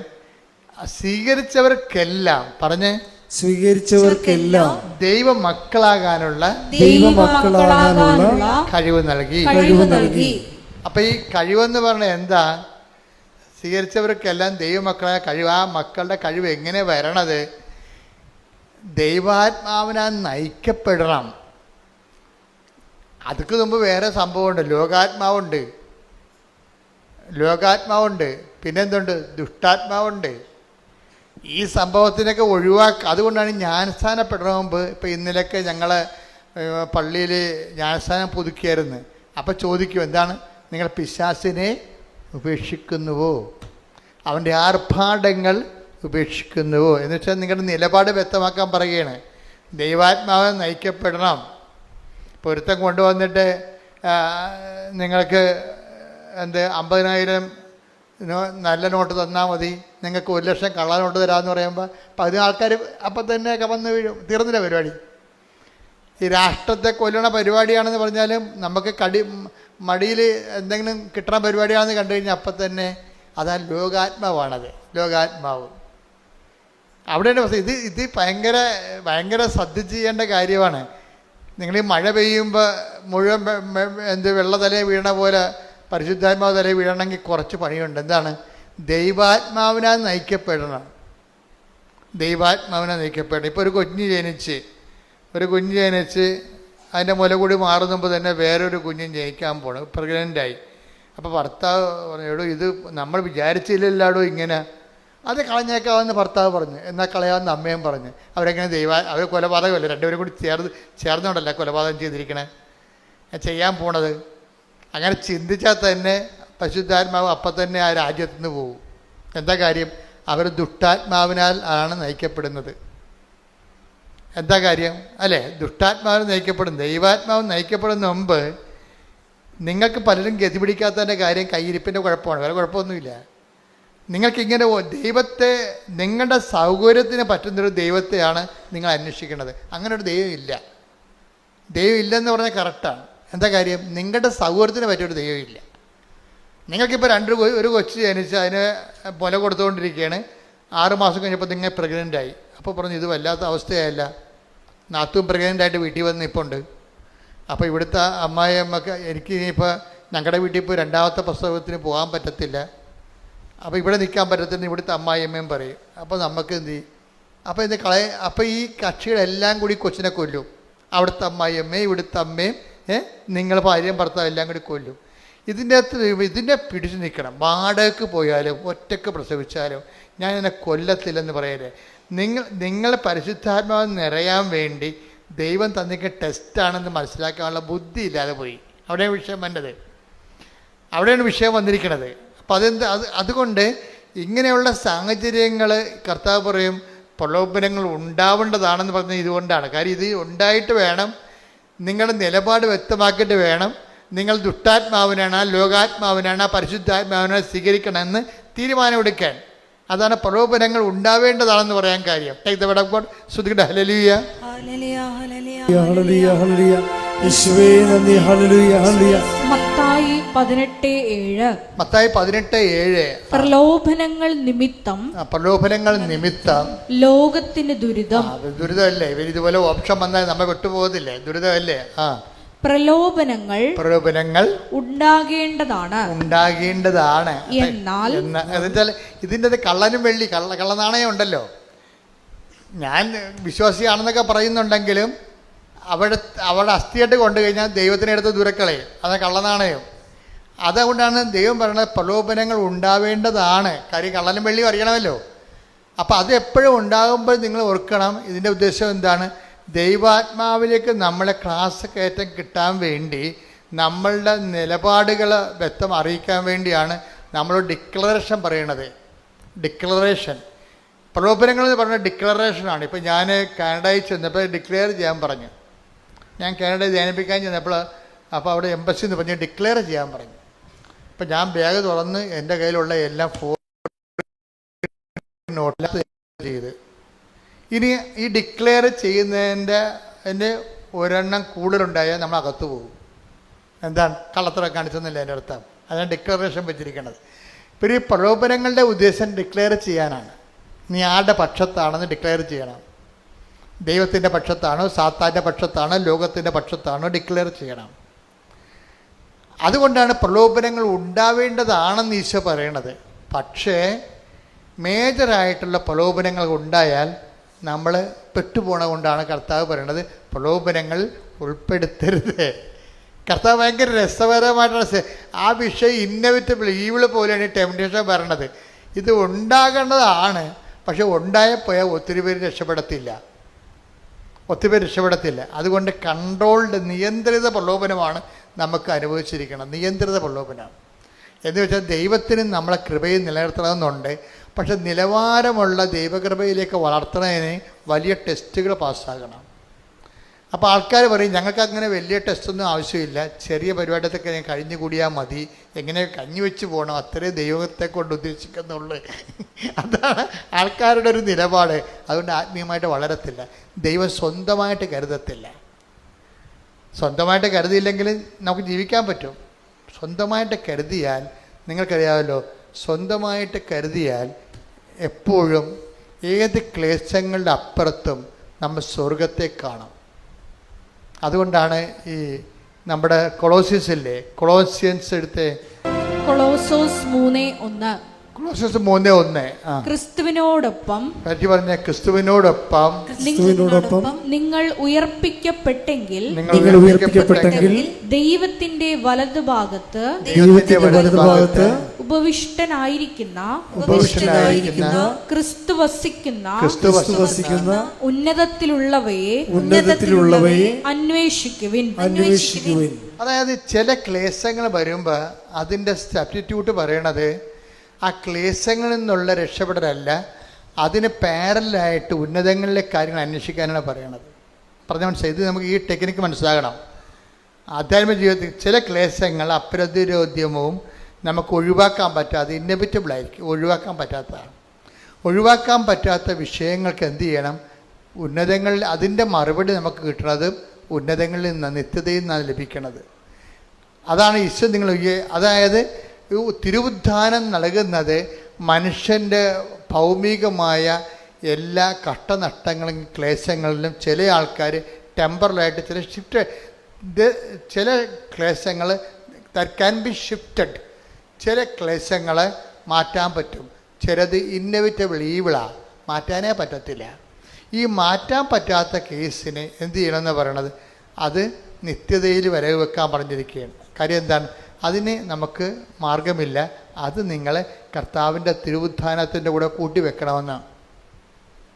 മനസ്സിലായില്ലേ? ഇപ്പോൾ ഓട്ടിസം വന്ന കുഞ്ഞുങ്ങളെ, ഇപ്പോൾ ഞാനിവിടെ വരുമ്പോൾ ഞാൻ ഓർക്കുകയെ എനിക്ക് സങ്കടം വരും. ഓട്ടിസം കുഞ്ഞുങ്ങളെ 10 കുഞ്ഞുങ്ങളെ കൊണ്ടുവന്ന ഒരു കുഞ്ഞെ സുഖപ്പെട്ട് ഞാൻ കണ്ടിട്ടുണ്ട്. സുഖപ്പെടുന്നുണ്ട് കുഞ്ഞുങ്ങൾ, 10ൽ 1 വരുന്നുള്ളൂ. അപ്പം ഞാൻ പ്രാർത്ഥിക്കണ 10ൽ 10 വരാനാണ്. കാര്യം അത് കുരിശ് മരണമാണ്.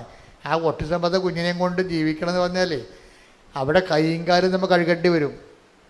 അത്രയ്ക്ക് ജീവിതമാണ്, അത്രയും കഷ്ടപ്പെട്ട ജീവിതമാണ്. അപ്പോൾ എനിക്കാണെങ്കിൽ ഓട്ടിസം ബാധിച്ച കുഞ്ഞുങ്ങളെ കൊണ്ടുവരുമ്പോൾ ആ മാതാപിതാക്കന്മാരെയാണ് ഞാൻ എപ്പോഴും മാതാവിൻ്റെ അടുത്ത് കൊടുക്കണത്. കുഞ്ഞിനെ അല്ല ഞാൻ പ്രാർത്ഥിക്കണത്. കർത്താവ് ഇത് മാറ്റാൻ പറ്റത്തില്ലെങ്കിലേ, ഈശോ പറഞ്ഞില്ലേ, സാധ്യമെങ്കിൽ പിതാവേ ഈ പാനപാത്രം എന്നെ കടന്നു പോകത്തില്ലേ. അല്ലെങ്കിൽ പിന്നെ എന്താണ്?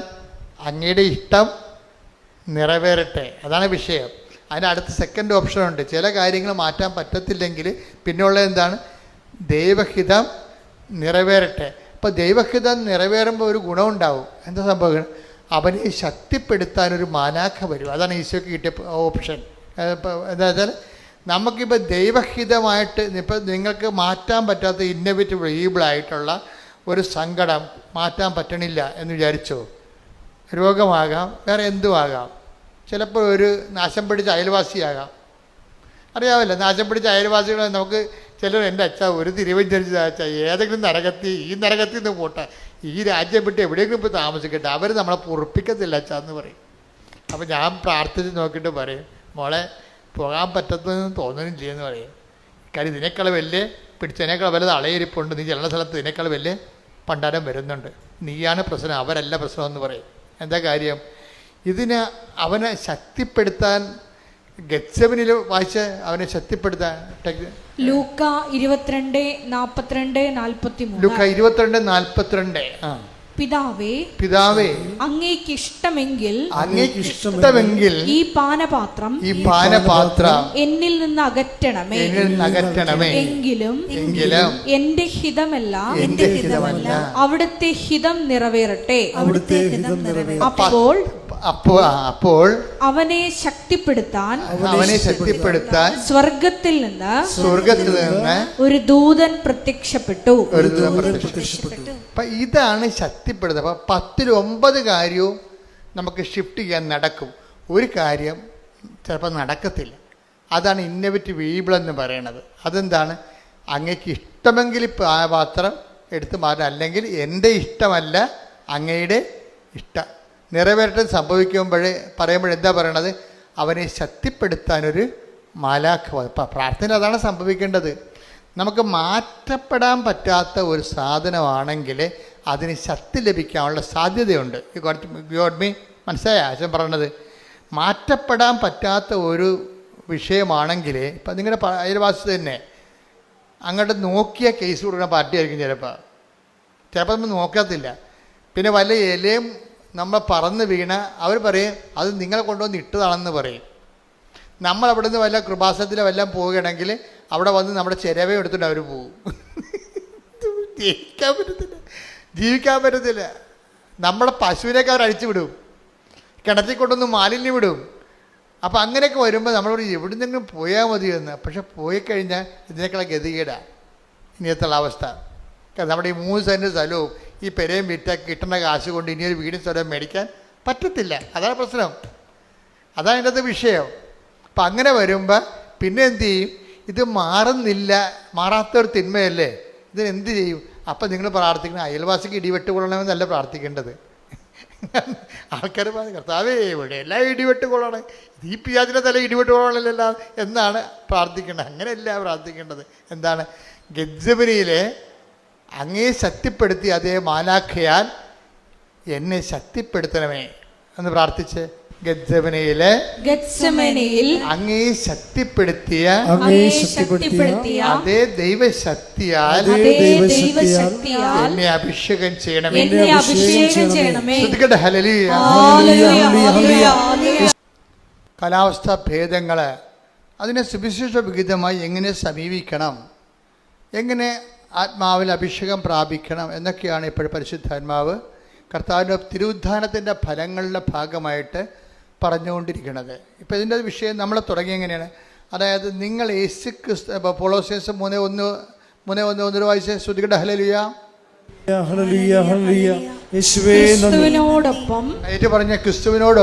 ക്രിസ്തുവിനോടൊപ്പം നിങ്ങൾ ഉയർപ്പിക്കപ്പെട്ടെങ്കിൽ ദൈവത്തിന്റെ വലതുഭാഗത്ത് ഉപവിഷ്ടനായിരിക്കുന്ന ക്രിസ്തു വസിക്കുന്ന ഉന്നതത്തിലുള്ളവയെ അന്വേഷിക്കുവിൻ.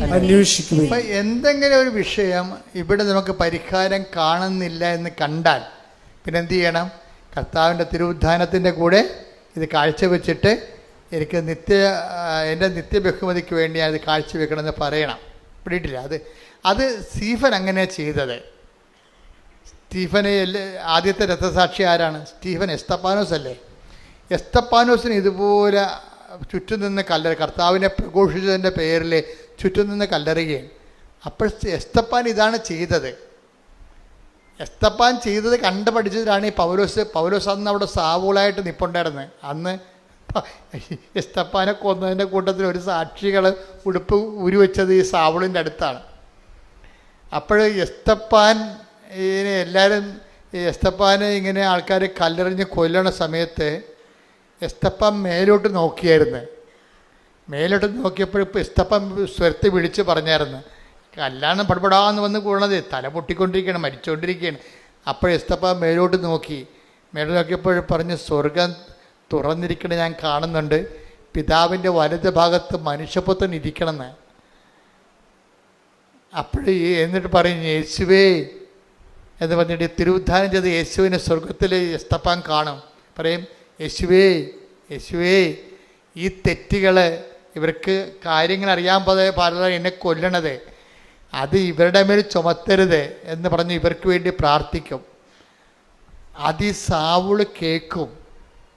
ആ വാഹാകെന്ന് വായിച്ചേ, അപ്പോസ്തല പ്രവർത്തനം 7:55.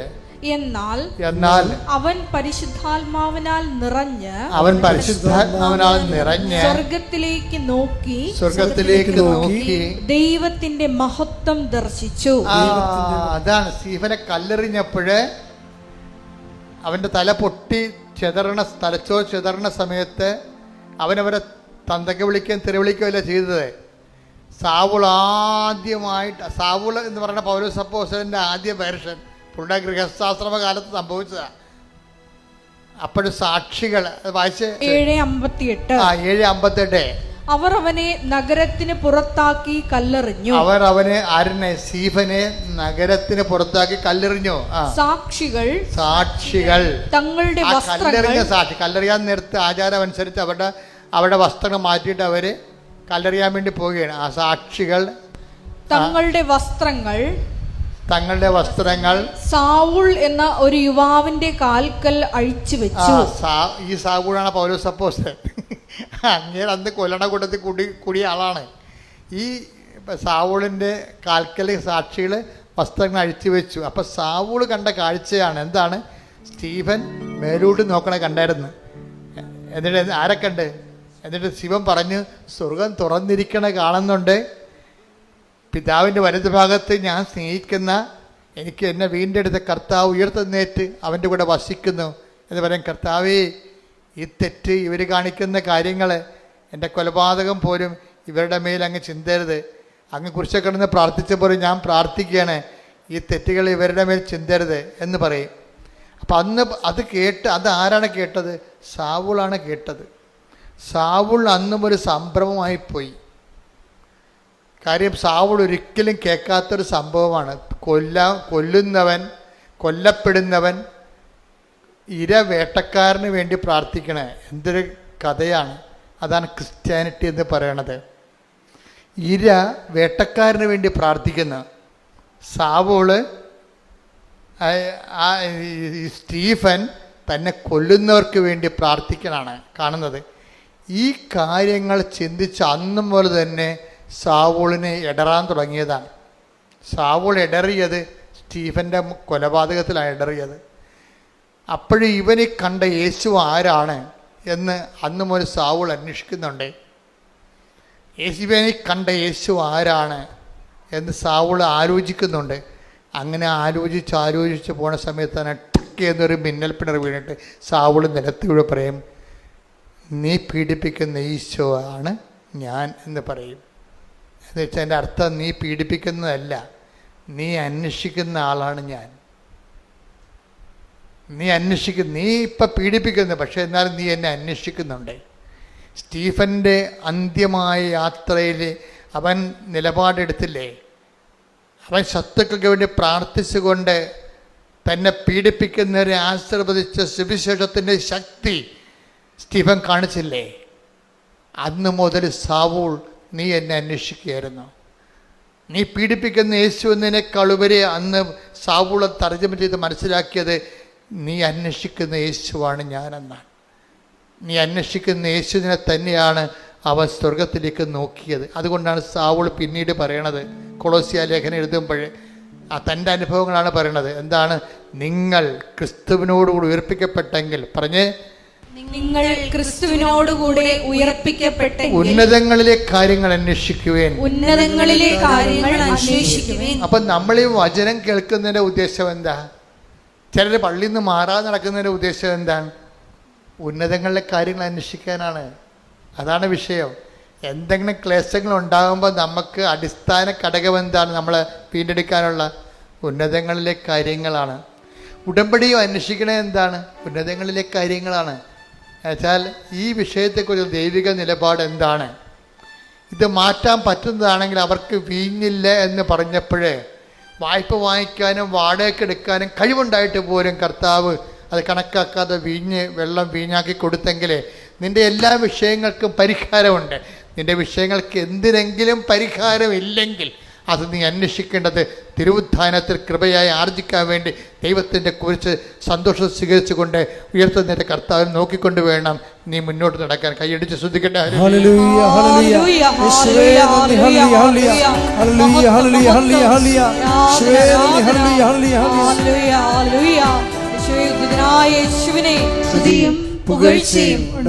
അപ്പൊ ഉന്നതങ്ങളിലെ കാര്യങ്ങളായാലും ഭൂമിയിലെ കാര്യങ്ങളായാലും കാര്യങ്ങളുടെ സമ്മർദ്ദങ്ങൾ വരുമ്പോൾ നമ്മൾ അന്വേഷിക്കേണ്ടത് ക്രിസ്തുവിനെയാണ്. നീ പീഡിപ്പിക്കുന്ന യേശുവാണ് ഞാനെന്നാണെങ്കിലും അത് പൗലോസ്, അത് സാവൂൾ തർജ്ജമ ചെയ്തത് എന്താണ്? നീ അന്വേഷിക്കുന്ന യേശുവാണ് ഞാനെന്ന്. നീ അന്വേഷിക്കുന്ന യേശുവാണ്. എല്ലാ വിഷയങ്ങളിലും, ഇപ്പം നിൻ്റെ ജപ്തി നടപടിയാണ്, നിൻ്റെ ക്യാൻസർ ആകാം, എല്ലാ നടപടികളിലും നീ എന്തന്വേഷിക്കണം? ക്യാൻസറിന് സൗഖ്യമാണ് നമ്മൾ എമർജൻസിയായിട്ട് അന്വേഷിക്കേണ്ടത്. പക്ഷെ അതിൻ്റെ കൂടെ സമാന്തരമായിട്ട് അന്വേഷിക്കേണ്ടത്, അതിലൂടെ നീ യേശുവിനെയും അന്വേഷിക്കണം. പിടിയിട്ടില്ലേ? ദൈവം നമ്മളെ യേശുവിനെ അന്വേഷിക്കാൻ വേണ്ടിയാണ് നമ്മുടെ ഈ ഭൂമിയും ഭൂമിയുടെ സാഹചര്യങ്ങളും ദൈവം ഒരു പ്രത്യേക രീതി ക്രമീകരിച്ചിരിക്കുന്നത്. നമ്മൾ യേശുവിനെ കണ്ടെത്താൻ വേണ്ടി കൂടിയാണ്. അപ്പം നിങ്ങൾ ഒരു സ്വരം കേട്ടാലും നിങ്ങൾ ചോദിക്കണം, യേശുവാണ് നിർബന്ധമില്ല, എന്നാലും ചോദിക്കണം. എന്താണ്? ആരാണതെന്ന്. ഒരു അനുഭവം ഉണ്ടായാലും, ഒരു സ്വരത്തിൻ്റെ അനുഭവം ഉണ്ടായാലും, ബൈബിളിൻ്റെ ഒരു രീതി അതാണ്. ഒരു അനുഭവം ഉണ്ടായാൽ, ഒരു സ്വരം കേട്ട്, ഇപ്പം പണ്ട് ബർത്തിമേവൂസ് എന്ന് പറഞ്ഞ ഒരുത്തനിങ്ങനെ അന്ധയാചകനായിട്ട് അങ്ങനെ ഇരിക്കല്ലേ, അപ്പോഴാണ് കരികില പുറത്തു കൂടി ഇങ്ങനെ പട്ടാളക്കാർ പോണ പോലെ ഒരു സ്വരം അവൻ കേട്ട്, ഒരു സ്വരം കേട്ട്. കരികിലാണല്ലോ നിറച്ച് വഴിയിൽ, എൻ്റെ പുറത്തുകൂടി ഇവങ്ങനെ കയറി ആൾക്കാർ നടന്ന്, കുറേ ആൾക്കാരുണ്ട് യേശുവിൻ്റെ കൂടെ. അപ്പം ഇങ്ങനെ കരികിലയുടെ സ്വരം ഇവൻ കേൾക്കുന്നുള്ളൂ. ആ കരികിലയുടെ സ്വരം കേൾക്കുമ്പോൾ അങ്ങനെ എത്ര സ്വരം എപ്പോഴും കേൾക്കണേ. പക്ഷെ അങ്ങനെയല്ല, അവൻ ചോദിക്കും ആരാണ് ഈ പോകുന്നതെന്ന്. എല്ലാ അനുഭവങ്ങളും ക്രിസ്തുവിനെ ചോദിക്കണം, ആരാണ് ഈ കടന്നു പോകുന്നത്. Take the word of God, ശ്രുതികട ഹല്ലേലൂയ. നമുക്ക് പല ദുരിതാനുഭവങ്ങളാണ് ഉണ്ടാകണം. ഇപ്പം ദുരിതാനുഭവങ്ങളല്ല നമ്മൾ കരികില സ്വരമാണ് നമ്മൾ കേൾക്കണത്.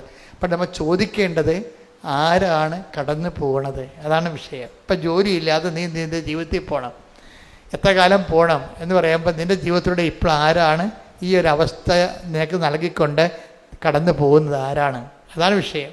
എന്നിട്ട് അതിൻ്റെ ഉദ്ദേശം എന്ന് വെച്ച് കഴിഞ്ഞാൽ ഇത് വരച്ചെത്തുമ്പോൾ നമ്മൾ ചെല്ലുമ്പോൾ ക്രിസ്തുവിലെത്തിയിരിക്കും. അതാണ് ദൈവത്തിൻ്റെ ഉദ്ദേശം. നീ ക്രിസ്തുവിനെ സ്വീകരിക്കാൻ വേണ്ടിയുള്ള ദൈവത്തിൻ്റെ സാവകാശങ്ങളാണ് സഹനസമയമായി നമുക്ക് വരേണ്ടത്. ശ്രുതികട ഹല്ലേലൂയ. നന്ദി, ഹല്ലേലൂയ, ഹല്ലേലൂയ, ഹല്ലേലൂയ. യേശുവേ സ്തുതി, ഹല്ലേലൂയ, ഹല്ലേലൂയ. ആരാധന, ആരാധന യേശുവേ, ആരാധന. കരങ്ങളെ വീശി വന്ദിയത് പാടാം. ആരാധന, ആരാധന യേശുവേ, ആരാധന. അപ്പോൾ ഈ ബർത്തിമേവൂസിനെ സംബന്ധിച്ചിടത്തോളം നസറായന യേശുവാണ് കടന്നു പോകുന്നതെന്ന് അവൻ ചോദിച്ച് മനസ്സിലാക്കി. ആരാണ് ഈ കടന്നു പോകുന്നതെന്ന് അവൻ ചോദിച്ചു. അപ്പോൾ ആൾക്കാർ പറഞ്ഞു നസറായന യേശുവാണ് കടന്നു പോകുന്നത്. ലൂക്ക 18:35-36. ലൂക്ക 18:35-36. അവൻ ജെറീക്കോയെ സമീപിച്ചപ്പോൾ ഒരു കുരുടൻ വഴിയരികിലിരുന്ന് ഭിക്ഷ യാചിക്കുന്നുണ്ടായിരുന്നു. ജനക്കൂട്ടം കടന്നു പോകുന്ന ശബ്ദം കേട്ട് കരികിലപ്പുറത്തുള്ള ശബ്ദം കേട്ടപ്പോൾ എന്താണ് സംഭവിക്കുന്നതെന്ന് അവൻ അന്വേഷിച്ചു. നസ്രായനായ യേശു കടന്നു പോകുന്നു എന്ന് അവർ പറഞ്ഞു. അതാണ് വിഷയം. ഒരു കരികിലയുടെ സ്വരം കേട്ടതാണ് വിഷയം. പക്ഷെ അവൻ ചോദിച്ചു വാട്ട് ഈസ് ഹാപ്പനിങ്. ഇപ്പം നിനക്ക് ജപ്തി നടപടി വന്നാണ് വിഷയം അല്ലേ? നിനക്ക് കല്യാണം ഉറച്ചിരുന്ന കല്യാണം തലേ ദിവസം, ഇപ്പം അടുത്ത ആഴ്ച മനസ്സമ്മതമാണ്, ഈ ആഴ്ചയിൽ ആ കല്യാണം പോയി. അപ്പോൾ അയ്യോ കല്യാണം പോയി ഞാൻ തൂങ്ങിച്ചാകുമെന്നല്ല പറയേണ്ടത്. എന്താണ് സംഭവിക്കുന്നത്, ആരാണ് കടന്നു പോകുന്നത്, ഓരോ അനുഭവങ്ങളിലും ചോദിക്കണം. എന്താണ് സംഭവിക്കുക. നീ ക്രിസ്തുവിനെ കണ്ടെത്താനും തിരിച്ചറിയാനും വേണ്ടി ചില അടയാളങ്ങളാണ് നമുക്ക് ആദ്യം കേൾക്കേണ്ടത്. കരികിലപ്പുറത്തൊരു സ്വരമേ കേട്ടുള്ളൂ ബർത്തിമേവൂസ്. അവൻ കുരുടനാണ്, എല്ലാം മനസ്സിലാക്കാനുള്ള കഴിവില്ല. അതുപോലെ നമുക്കും ചില ആൾക്കാർ പറയും ചക്കയാണോ അച്ഛാ ചുരന്ന് നോക്കാനെന്നൊക്കെ ചോദിക്കത്തില്ലേ. നമുക്കും എല്ലാം കാണാനുള്ള കഴിവില്ല, പക്ഷെ കടന്നു പോകുന്ന സ്വരം കേൾക്കാം. അപ്പോൾ അവൻ ചോദിച്ച് മനസ്സിലാക്കും വാട്ട് ഈസ് ഹാപ്പനിങ്. അവ പറയണ കർത്താവ് കടന്നു പോകുന്നു. പിന്നെ ഇവൻ്റെ ലക്ഷണം മാറി. അവൻ്റെ ആ സ്വരത്തിൽ കടന്നു പോകുന്ന ഉടമസ്ഥൻ്റെ പേരവൻ കേട്ടു. എന്താ അവൻ കേട്ടത്? നസ്രായനായ യേശുവാണ് കടന്നു പോകുന്നത്. അപ്പം യേശു ആരാണെന്ന് അവനെ അറിയാം. എന്താണ് അവൻ പ്രാർത്ഥിക്കും, എന്താണ് അവൻ്റെ വിശ്വാസം അവൻ പ്രഖ്യാപിക്കും. എന്താ പറയണത്? യേശുവേ ദാവീദിൻ്റെ പുത്ര. എന്താണ്? ദാവീദിൻ്റെ വംശത്തിൽ നിന്നായിരിക്കും ലോകത്തിൻ്റെ രക്ഷകൻ വരാൻ പോണതെന്ന് അവനെ അറിയാം. അതുകൊണ്ടാണ് യേശുവേ ദാവീദിൻ്റെ പുത്രൻ, രക്ഷക എന്നാണ് വിളിക്കണത്. ലൂക്ക 18:38. ലൂക്ക 18:38. അപ്പോൾ അവൻ വിളിച്ചു പറഞ്ഞു, ദാവീദിന്റെ പുത്രനായ യേശുവേ, എന്നിൽ കനിയണമേ. അത്രയേ ഉള്ളു സംഭവം. അവൻ രക്ഷകാന്ന് വിളിച്ച്, ക്രിസ്തുവിനെ എന്ത് വേണമെന്നൊക്കെ വിളിക്കാം. സാമൂഹ്യ പരിഷ്കർത്താവെന്ന, ചരിത്ര നിയന്താവെന്ന, അതൊന്നും വർക്കൗട്ട് ചെയ്യത്തില്ല. ക്രിസ്തുവിനെ വിളിക്കേണ്ട ഒരു വിളിയേ ഉള്ളൂ. എന്താണ്? രക്ഷക. അത്രയേ ഉള്ളൂ, രക്ഷക. അപ്പം അതുകൊണ്ട് തന്നെ എപ്പോഴും എന്നിട്ട് എന്താണ് പറയുന്നത്? രക്ഷക എന്ന് വിളിച്ചു കഴിഞ്ഞിട്ട് പിന്നെന്താ പറയണത്? എന്നിൽ കനിയണമെന്നാണ് ചോദിക്കണം. എന്നിൽ കനിയണമേ. അപ്പോഴെന്താ പറയുക? യേശു അവിടെ നിന്നു അവനെ വിളിക്കാൻ ആജ്ഞാപിച്ചു. ഇപ്പം വിളിക്കുമ്പോഴെന്താ സംഭവിക്കുന്നത് വെച്ചാൽ, ഇവൻ വിളിക്കുന്ന സമയത്ത് ഇവൻ കാര്യം ചെയ്യുന്നുണ്ട്. എന്താണ്? വളരെ കൃത്യമായി ചെയ്യണ രീതി, വളരെ ശ്രദ്ധയോടെ ചെയ്യേണ്ട കാര്യമാണ് ഈ ബർത്തിമേവ്സ് ചെയ്യണത്. എന്താണ്?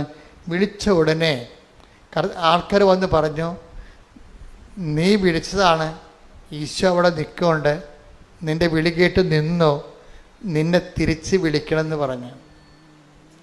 തിരിച്ച് വിളിക്കണമെന്ന് പറഞ്ഞോടുകൂടി ഇവൻ ചെയ്തത് എന്താണെന്നറിയാവോ? അത് ഭയങ്കര സംഭവമാണ്. അപ്പം ചിന്തിച്ചു പോകും. ഇവൻ്റെ ഈ പുറംകുപ്പായം എടുത്ത് അവൻ എറിഞ്ഞു കളഞ്ഞു. പുറംകുപ്പായം എടുത്ത് എറിഞ്ഞു കളഞ്ഞു.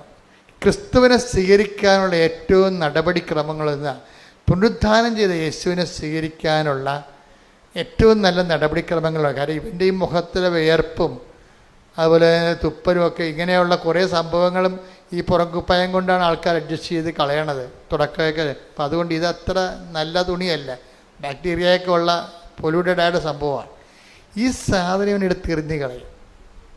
എന്നിട്ടാണ് ഇവൻ ക്ലീനായിട്ട് കർത്താവിൻ്റെ മുമ്പിൽ പോയി നിൽക്കണത്. അപ്പോൾ കർത്താവ് അവനോട് ചോദിക്കുന്ന ഒരു ചോദ്യമുണ്ട്. എന്താണ് ആ ചോദ്യം? എന്താണ്? വായിച്ചേ. യേശു ചോദിച്ചു, ഞാൻ നിനക്ക് വേണ്ടി എന്തു ചെയ്യണമെന്നാണ് നീ ആഗ്രഹിക്കുന്നത്? അതാണ് വിഷയം. ഇപ്പം എല്ലാവർക്കും ഒരു കാര്യമല്ല ചെയ്യണത്. ഇപ്പം നിൻ്റെ ഉടമ്പടിയിൽ നിൻ്റെ നിയോഗമായിരിക്കത്തില്ല നിൻ്റെ അനിയത്തിൻ്റെ നിയോഗം. അപ്പം എപ്പോഴും നമ്മളെ പർട്ടിക്കുലറായിട്ടുള്ള നമ്മുടെ ആവശ്യങ്ങളെ ദൈവം മാനിക്കും എന്നുള്ളതിൻ്റെ സൂചനയാണത്. ആ വചനം എത്രയാണെന്ന് നോക്കിയേ. ശ്രദ്ധിക്കട്ടെ. ഹല്ലേലൂയ. 10:51. ഒന്നിന് വായിച്ചേ. അതായത് മർക്കോസ് 10:51. യേശു ചോദിച്ചു, ഞാൻ നിനക്ക് വേണ്ടി എന്തു ചെയ്യണമെന്നാണ് നീ ആഗ്രഹിക്കുന്നത്? ഇതാണ് നമ്മുടെ ഒരു പിടിവള്ളി എന്ന് പറയണത്. നമുക്ക് എന്തും കർത്താവിനോട് ചോദിക്കാവുന്നത് ഈ വചനം വെച്ചാണ്. കാര്യം നിന്റെ അനിയത്തിയുടെ ആവശ്യമായിരിക്കത്തില്ല ചേച്ചിക്കുള്ളത്, ആ ചേച്ചിയുടെ ആവശ്യമായിരിക്കും അമ്മയ്ക്കുള്ളത്, എല്ലാം വ്യത്യസ്തമായിരിക്കും. അതുകൊണ്ടാണ് ചോദിക്കണത്, ഞാൻ നിനക്ക് വേണ്ടി എന്ത് ചെയ്ത് തരണമെന്നാണ് നീ ആഗ്രഹിക്കുന്നത്. അപ്പം നിൻ്റെ ആഗ്രഹം എന്താണെന്നാ അത് ഭയങ്കര ചോദ്യമാണ്. നിങ്ങളൊന്ന് പറഞ്ഞേ. ഞാൻ നിനക്ക് വേണ്ടി എന്ത് ചെയ്ത് തരണമെന്നാണ് നീ ആഗ്രഹിക്കുന്നത്. എൻ്റെ അർത്ഥം വെച്ചാൽ നമ്മുടെ നിയോഗങ്ങളെല്ലാം നിറവേറുമെന്നല്ല എൻ്റെ അർത്ഥം. അതല്ല എൻ്റെ അർത്ഥം. നമ്മുടെ നിയോഗങ്ങളെല്ലാം ഇപ്പം നമ്മുടെ ഏറ്റവും കാതലായ ആവശ്യമാണല്ലോ നമ്മളെ നിയോഗത്തിലിടുന്നത്. അതിനെ കർത്താവ് ചോദിക്കും, ഞാൻ നിനക്ക് വേണ്ടി എന്ത് ചെയ്തു തരണമെന്നാണ് നീ ആഗ്രഹിക്കുന്നത്. എന്ന് വെച്ചാൽ നിൻ്റെ ആഗ്രഹം പോലെ ഞാൻ നിന്നെ സഹായിക്കാം. അതെന്തൊരു സംഭവമാണത്. ഉടമ്പടിയുടെ എല്ലാ വിഷയത്തിൻ്റെ പേരും തീരുമാനം ഉണ്ടാകുന്നത് ഈ ഒരൊറ്റ വചനത്തിലാണ്. എന്താ കാര്യം? ഞാൻ നിനക്ക് വേണ്ടി എന്ത് ചെയ്തു തരണമെന്നാണ് നീ ആഗ്രഹിക്കുന്നത്, അതുപോലെ സഹായിക്കാമെന്ന്. പക്ഷെ ബർത്തിമേവ്സ് ഒന്നൊന്നര ഉരുപ്പടിയാണ്. അവൻ പറയുവേ, എനിക്ക് നിന്നെ കാണണമെന്ന് പറയും. അതാണ് സംഭവം. എനിക്ക് എൻ്റെ ആഗ്രഹം അനുസരിച്ച് കാണിക്കണമല്ല, എനിക്ക് വേണ്ടത് എന്താണ്? I want to see you. എനിക്ക് നിന്നെ കാണണം. അതിനെന്ത് ചെയ്യണം? എനിക്ക് കാഴ്ച തരണം. Take the word up. ശ്രദ്ധിക്കട്ടെ. ഹല്ലേലൂയ. ലൂക്ക 18:41. ലുക്ക 18:41. അവൻ അടുത്തു വന്നപ്പോൾ യേശു ചോദിച്ചു, ഞാൻ നിനക്ക് വേണ്ടി എന്ത് ചെയ്യണമെന്നാണ് നീ ആഗ്രഹിക്കുന്നത്? അവൻ പറഞ്ഞു, കർത്താവേ, എനിക്ക് കാഴ്ച വീണ്ടും കിട്ടണം. അപ്പൊ പണ്ടുണ്ടായിരുന്നതാണ്, പിന്നെ പോയി. ഇപ്പൊ എന്താവും പറയണത്? ബേസിക് ആയിട്ട് അവൻ പറഞ്ഞത് എന്താണ്? എനിക്ക് എന്താഗ്രഹത്തേക്കാൾ വലുതാണ് I want to see you. എനിക്ക് കാഴ്ച കിട്ടിയിട്ട് ആദ്യം കാണാൻ പോണത് ആരെയാണ്? നിന്നെയല്ലേ. അതാണ് വിഷയം.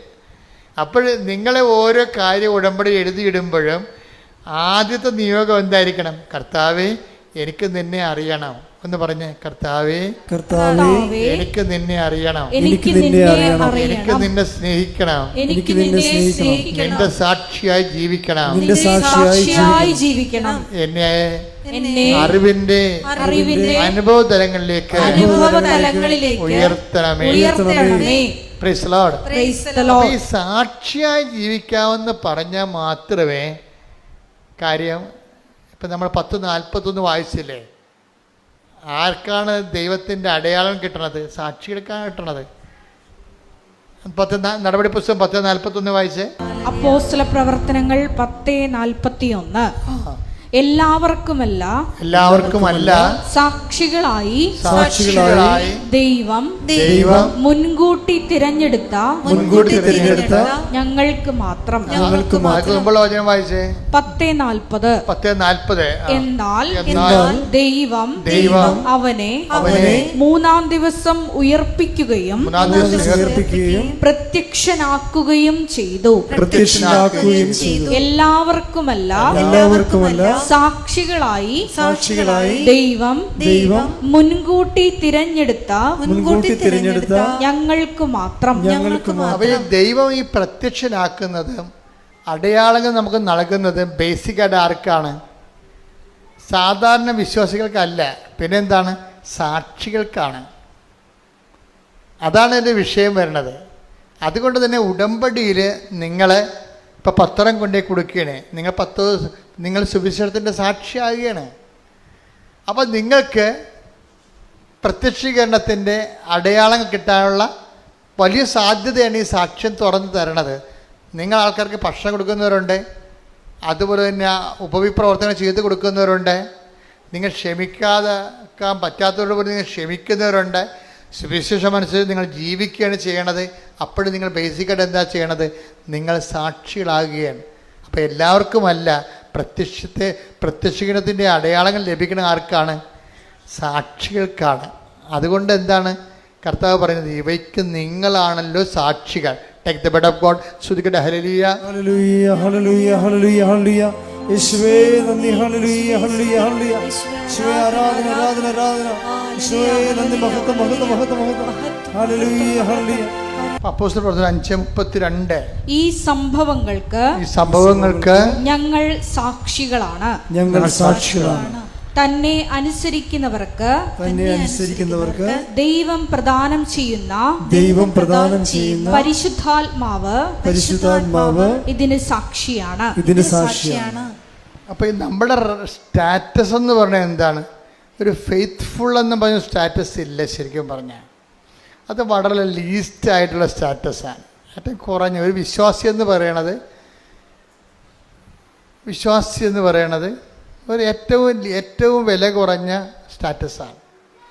ബൈബിളിൽ അതിന് വലിയ ഈ ഓടയമ്പ ചെമ്പ പിച്ച അലൂമിനിയം എന്ന് പറഞ്ഞാൽ പഴയ അലൂമിനിയത്തിൻ്റെയൊക്കെ പഴയ പൊട്ടി അലൂമിനിയം കൊടുത്തിട്ട് പണ്ട് ഞാൻ ചെറുപ്പത്തിൽ പാല് മിഠായി മേടിക്കുമായിരുന്നു. അതുപോലെ വക്കുപൊട്ടി അലൂമിനിയത്തെ വരെ വിശ്വാസിക്കുള്ളൂ. ഒന്നും ചെയ്യാനില്ല. സ്റ്റാറ്റസ് എന്ന് പറയുന്നത്, ഫണ്ടമെൻ്റൽ സ്റ്റാറ്റസ് എന്ന് പറയുന്നത് സാക്ഷിയാണ്. ശരിക്കും ഇവയ്ക്ക് നിങ്ങളാണല്ലോ സാക്ഷികൾ.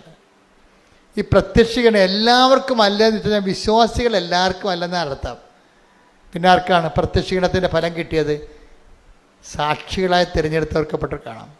അപ്പം അതുകൊണ്ട് നിങ്ങൾ ചെയ്യുന്ന ഉടമ്പടി ചെയ്യുന്ന ഓരോ വിഷയവും സുവിശേഷത്തിൻ്റെ സാക്ഷ്യമായിട്ട് വേണം എടുക്കാൻ.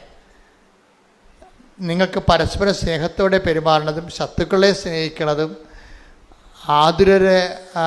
രോഗികളെ ശുശ്രൂഷിക്കുന്നതും എല്ലാം സാക്ഷ്യത്തിൻ്റെ പത്രം കർത്താവിനെ അറിയാൻ കൊടുക്കുന്നതെല്ലാം ഒറ്റ ബേസ്മെൻ്റാണ്. എന്താണ് കാര്യം? സാക്ഷികൾ. അപ്പം നിങ്ങൾ പ്രാർത്ഥിക്കേണ്ടത് എന്താണ്? ഞങ്ങളെ കർത്താവിൻ്റെ ലൂക്ക 24:48 നിങ്ങൾ ഇവയ്ക്ക് സാക്ഷികളാണ്. അതായത് സാക്ഷ്യം എന്നുള്ള വിഷയത്തിന് മാത്രമേ ദൈവം മുൻഗണന കൊടുക്കുന്നുള്ളൂ. അപ്പം അതുകൊണ്ട് തന്നെ നമ്മളൊരു കേവല വിശ്വാസിയായിട്ട് ജീവിച്ച് മരിച്ചിട്ട് ഒരു കഥയുമില്ല. സാക്ഷികളാകാൻ വേണ്ടിയാണ് ദൈവം ഉടമ്പടി നിങ്ങളെ ഒരുക്കുന്നത്. നിങ്ങൾ ഉടമ്പടി പ്രകാരം ചെയ്യുന്ന ഓരോ കാര്യങ്ങളും ചെയ്യുമ്പോൾ കർത്താവെ നിൻ്റെ സാക്ഷിയാക്കിയതിന് നന്ദി പറഞ്ഞുകൊണ്ടും ഇനിയും സാക്ഷ്യം വഹിക്കാൻ കൃപയും നിലനിർത്തുമെന്ന് പ്രാർത്ഥിക്കാം. പിതാവിൻ്റെയും പുത്രൻ്റെയും പരിശുദ്ധാത്മാവിൻ്റെയും നാമത്തിൽ എല്ലാവരും എഴുന്നേൽക്കുക. സ്തുതിക്കട്ടെ. ഹല്ലേലൂയ, ഹല്ലേലൂയ, ഹല്ലേലൂയ, ഹല്ലേലൂയ. യേശുവേ നന്ദി. ഹല്ലേലൂയ, ഹല്ലേലൂയ, ഹല്ലേലൂയ. പൗരോഹിത്യത്തെ മഹത്വപ്പെടുത്തണമേ. കർത്താവെ സഭയിലുള്ള സാന്നിധ്യം പ്രകടമാക്കണമേ. കർത്താവ് 39 വർഷം ഞാൻ അർപ്പിച്ച കൃപാനയുടെ യോഗ്യതയാണ്.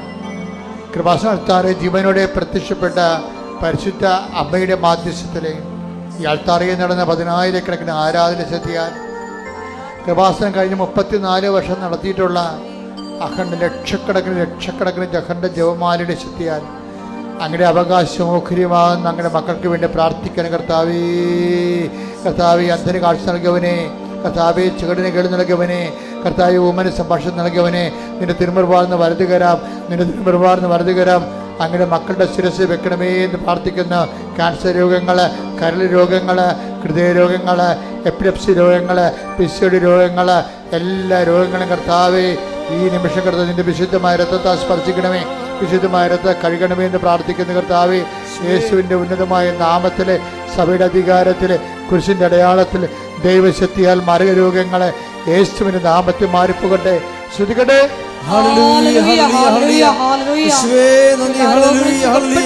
കുടുംബ സമാധാനം ഇല്ലാത്തവർക്ക് വേണ്ടി പ്രാർത്ഥിക്കുകയാണ്.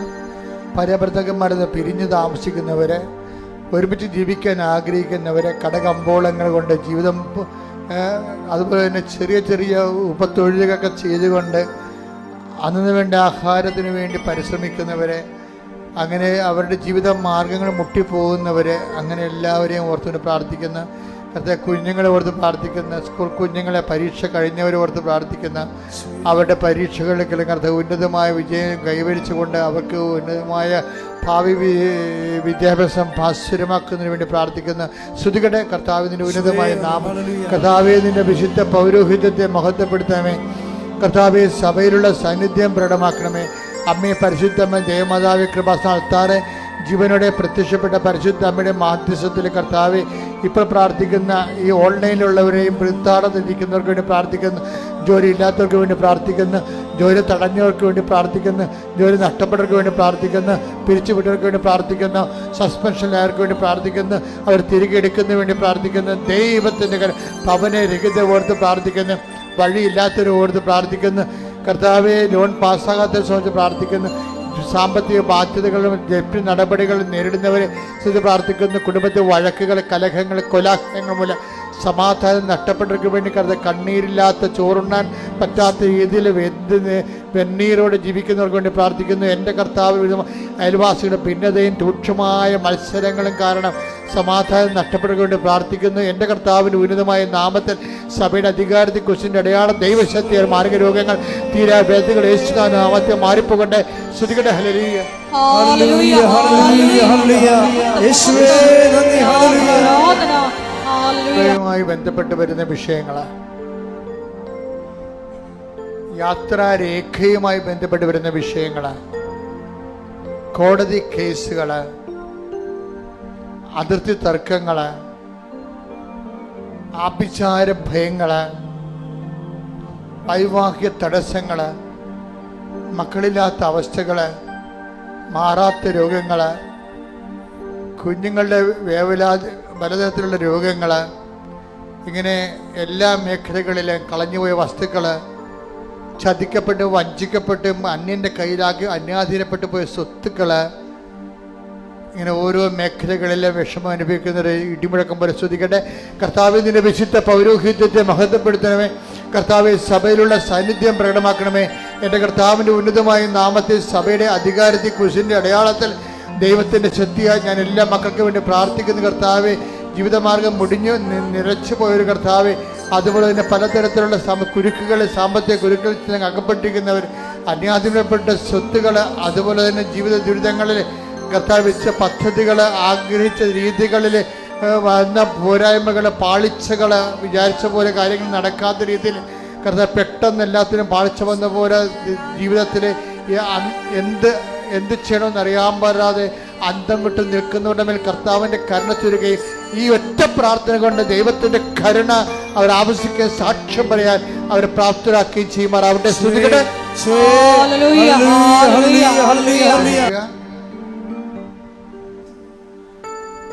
മൗനമായി പ്രാർത്ഥിക്കേണ്ട സമയമാണ്.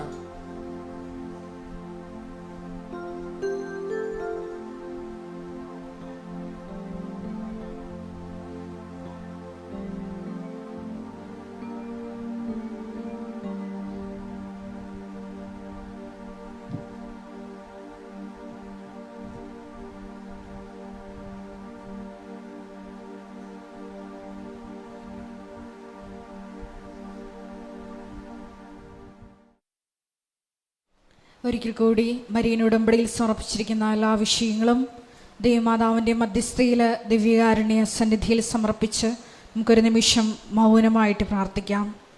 ഈശോയെ പുനരുദ്ധാനത്തിന് സാക്ഷ്യം വഹിച്ചുകൊണ്ട് ക്രിസ്തുവിനോടുകൂടി ഉയർപ്പിക്കപ്പെട്ടെങ്കിൽ അവിടുത്തെ വലതുവശത്ത് ഉപവിഷ്ടനായിരിക്കുന്ന പിതാവായ ദൈവത്തിൻ്റെ ഉന്നതത്തിലെ കാര്യങ്ങൾ അന്വേഷിക്കുവാൻ ഈ ആരാധനയിലൂടെ ഞങ്ങൾക്ക് പ്രത്യേക അഭിഷേകം നൽകണമേ എന്ന് നമുക്കൊരു നിമിഷം പ്രാർത്ഥിക്കാം. തീവ്ര വേദനയുടെ സമയത്ത് ഗത്സമനേരിൽ ഈശോ കൂടുതൽ തീക്ഷ്ണമായി പ്രാർത്ഥിച്ചതുപോലെ ഈശോയെ ഞങ്ങളുടെ ജീവിതത്തിൻ്റെ ക്ലേശകാലങ്ങളിലും കൂടുതൽ തീക്ഷ്ണമായി പ്രേക്ഷിത കാരുണ്യ പ്രവർത്തനങ്ങൾ ചെയ്ത് കൃപയിൽ നിന്നുകൊണ്ട് ദൈവശക്തി കരയേറ്റുവാൻ ഈ ആരാധനയിലൂടെ ഞങ്ങൾക്ക് അധിക അഭിഷേകം നൽകണമേ എന്ന് പ്രാർത്ഥിച്ചുകൊണ്ട് ശിരസ് നമിച്ച് നമുക്ക് ദിവ്യകാരുണ്യനാഥൻ്റെ ആശീർവാദം സ്വീകരിക്കാം.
പരിശുദ്ധ പരമ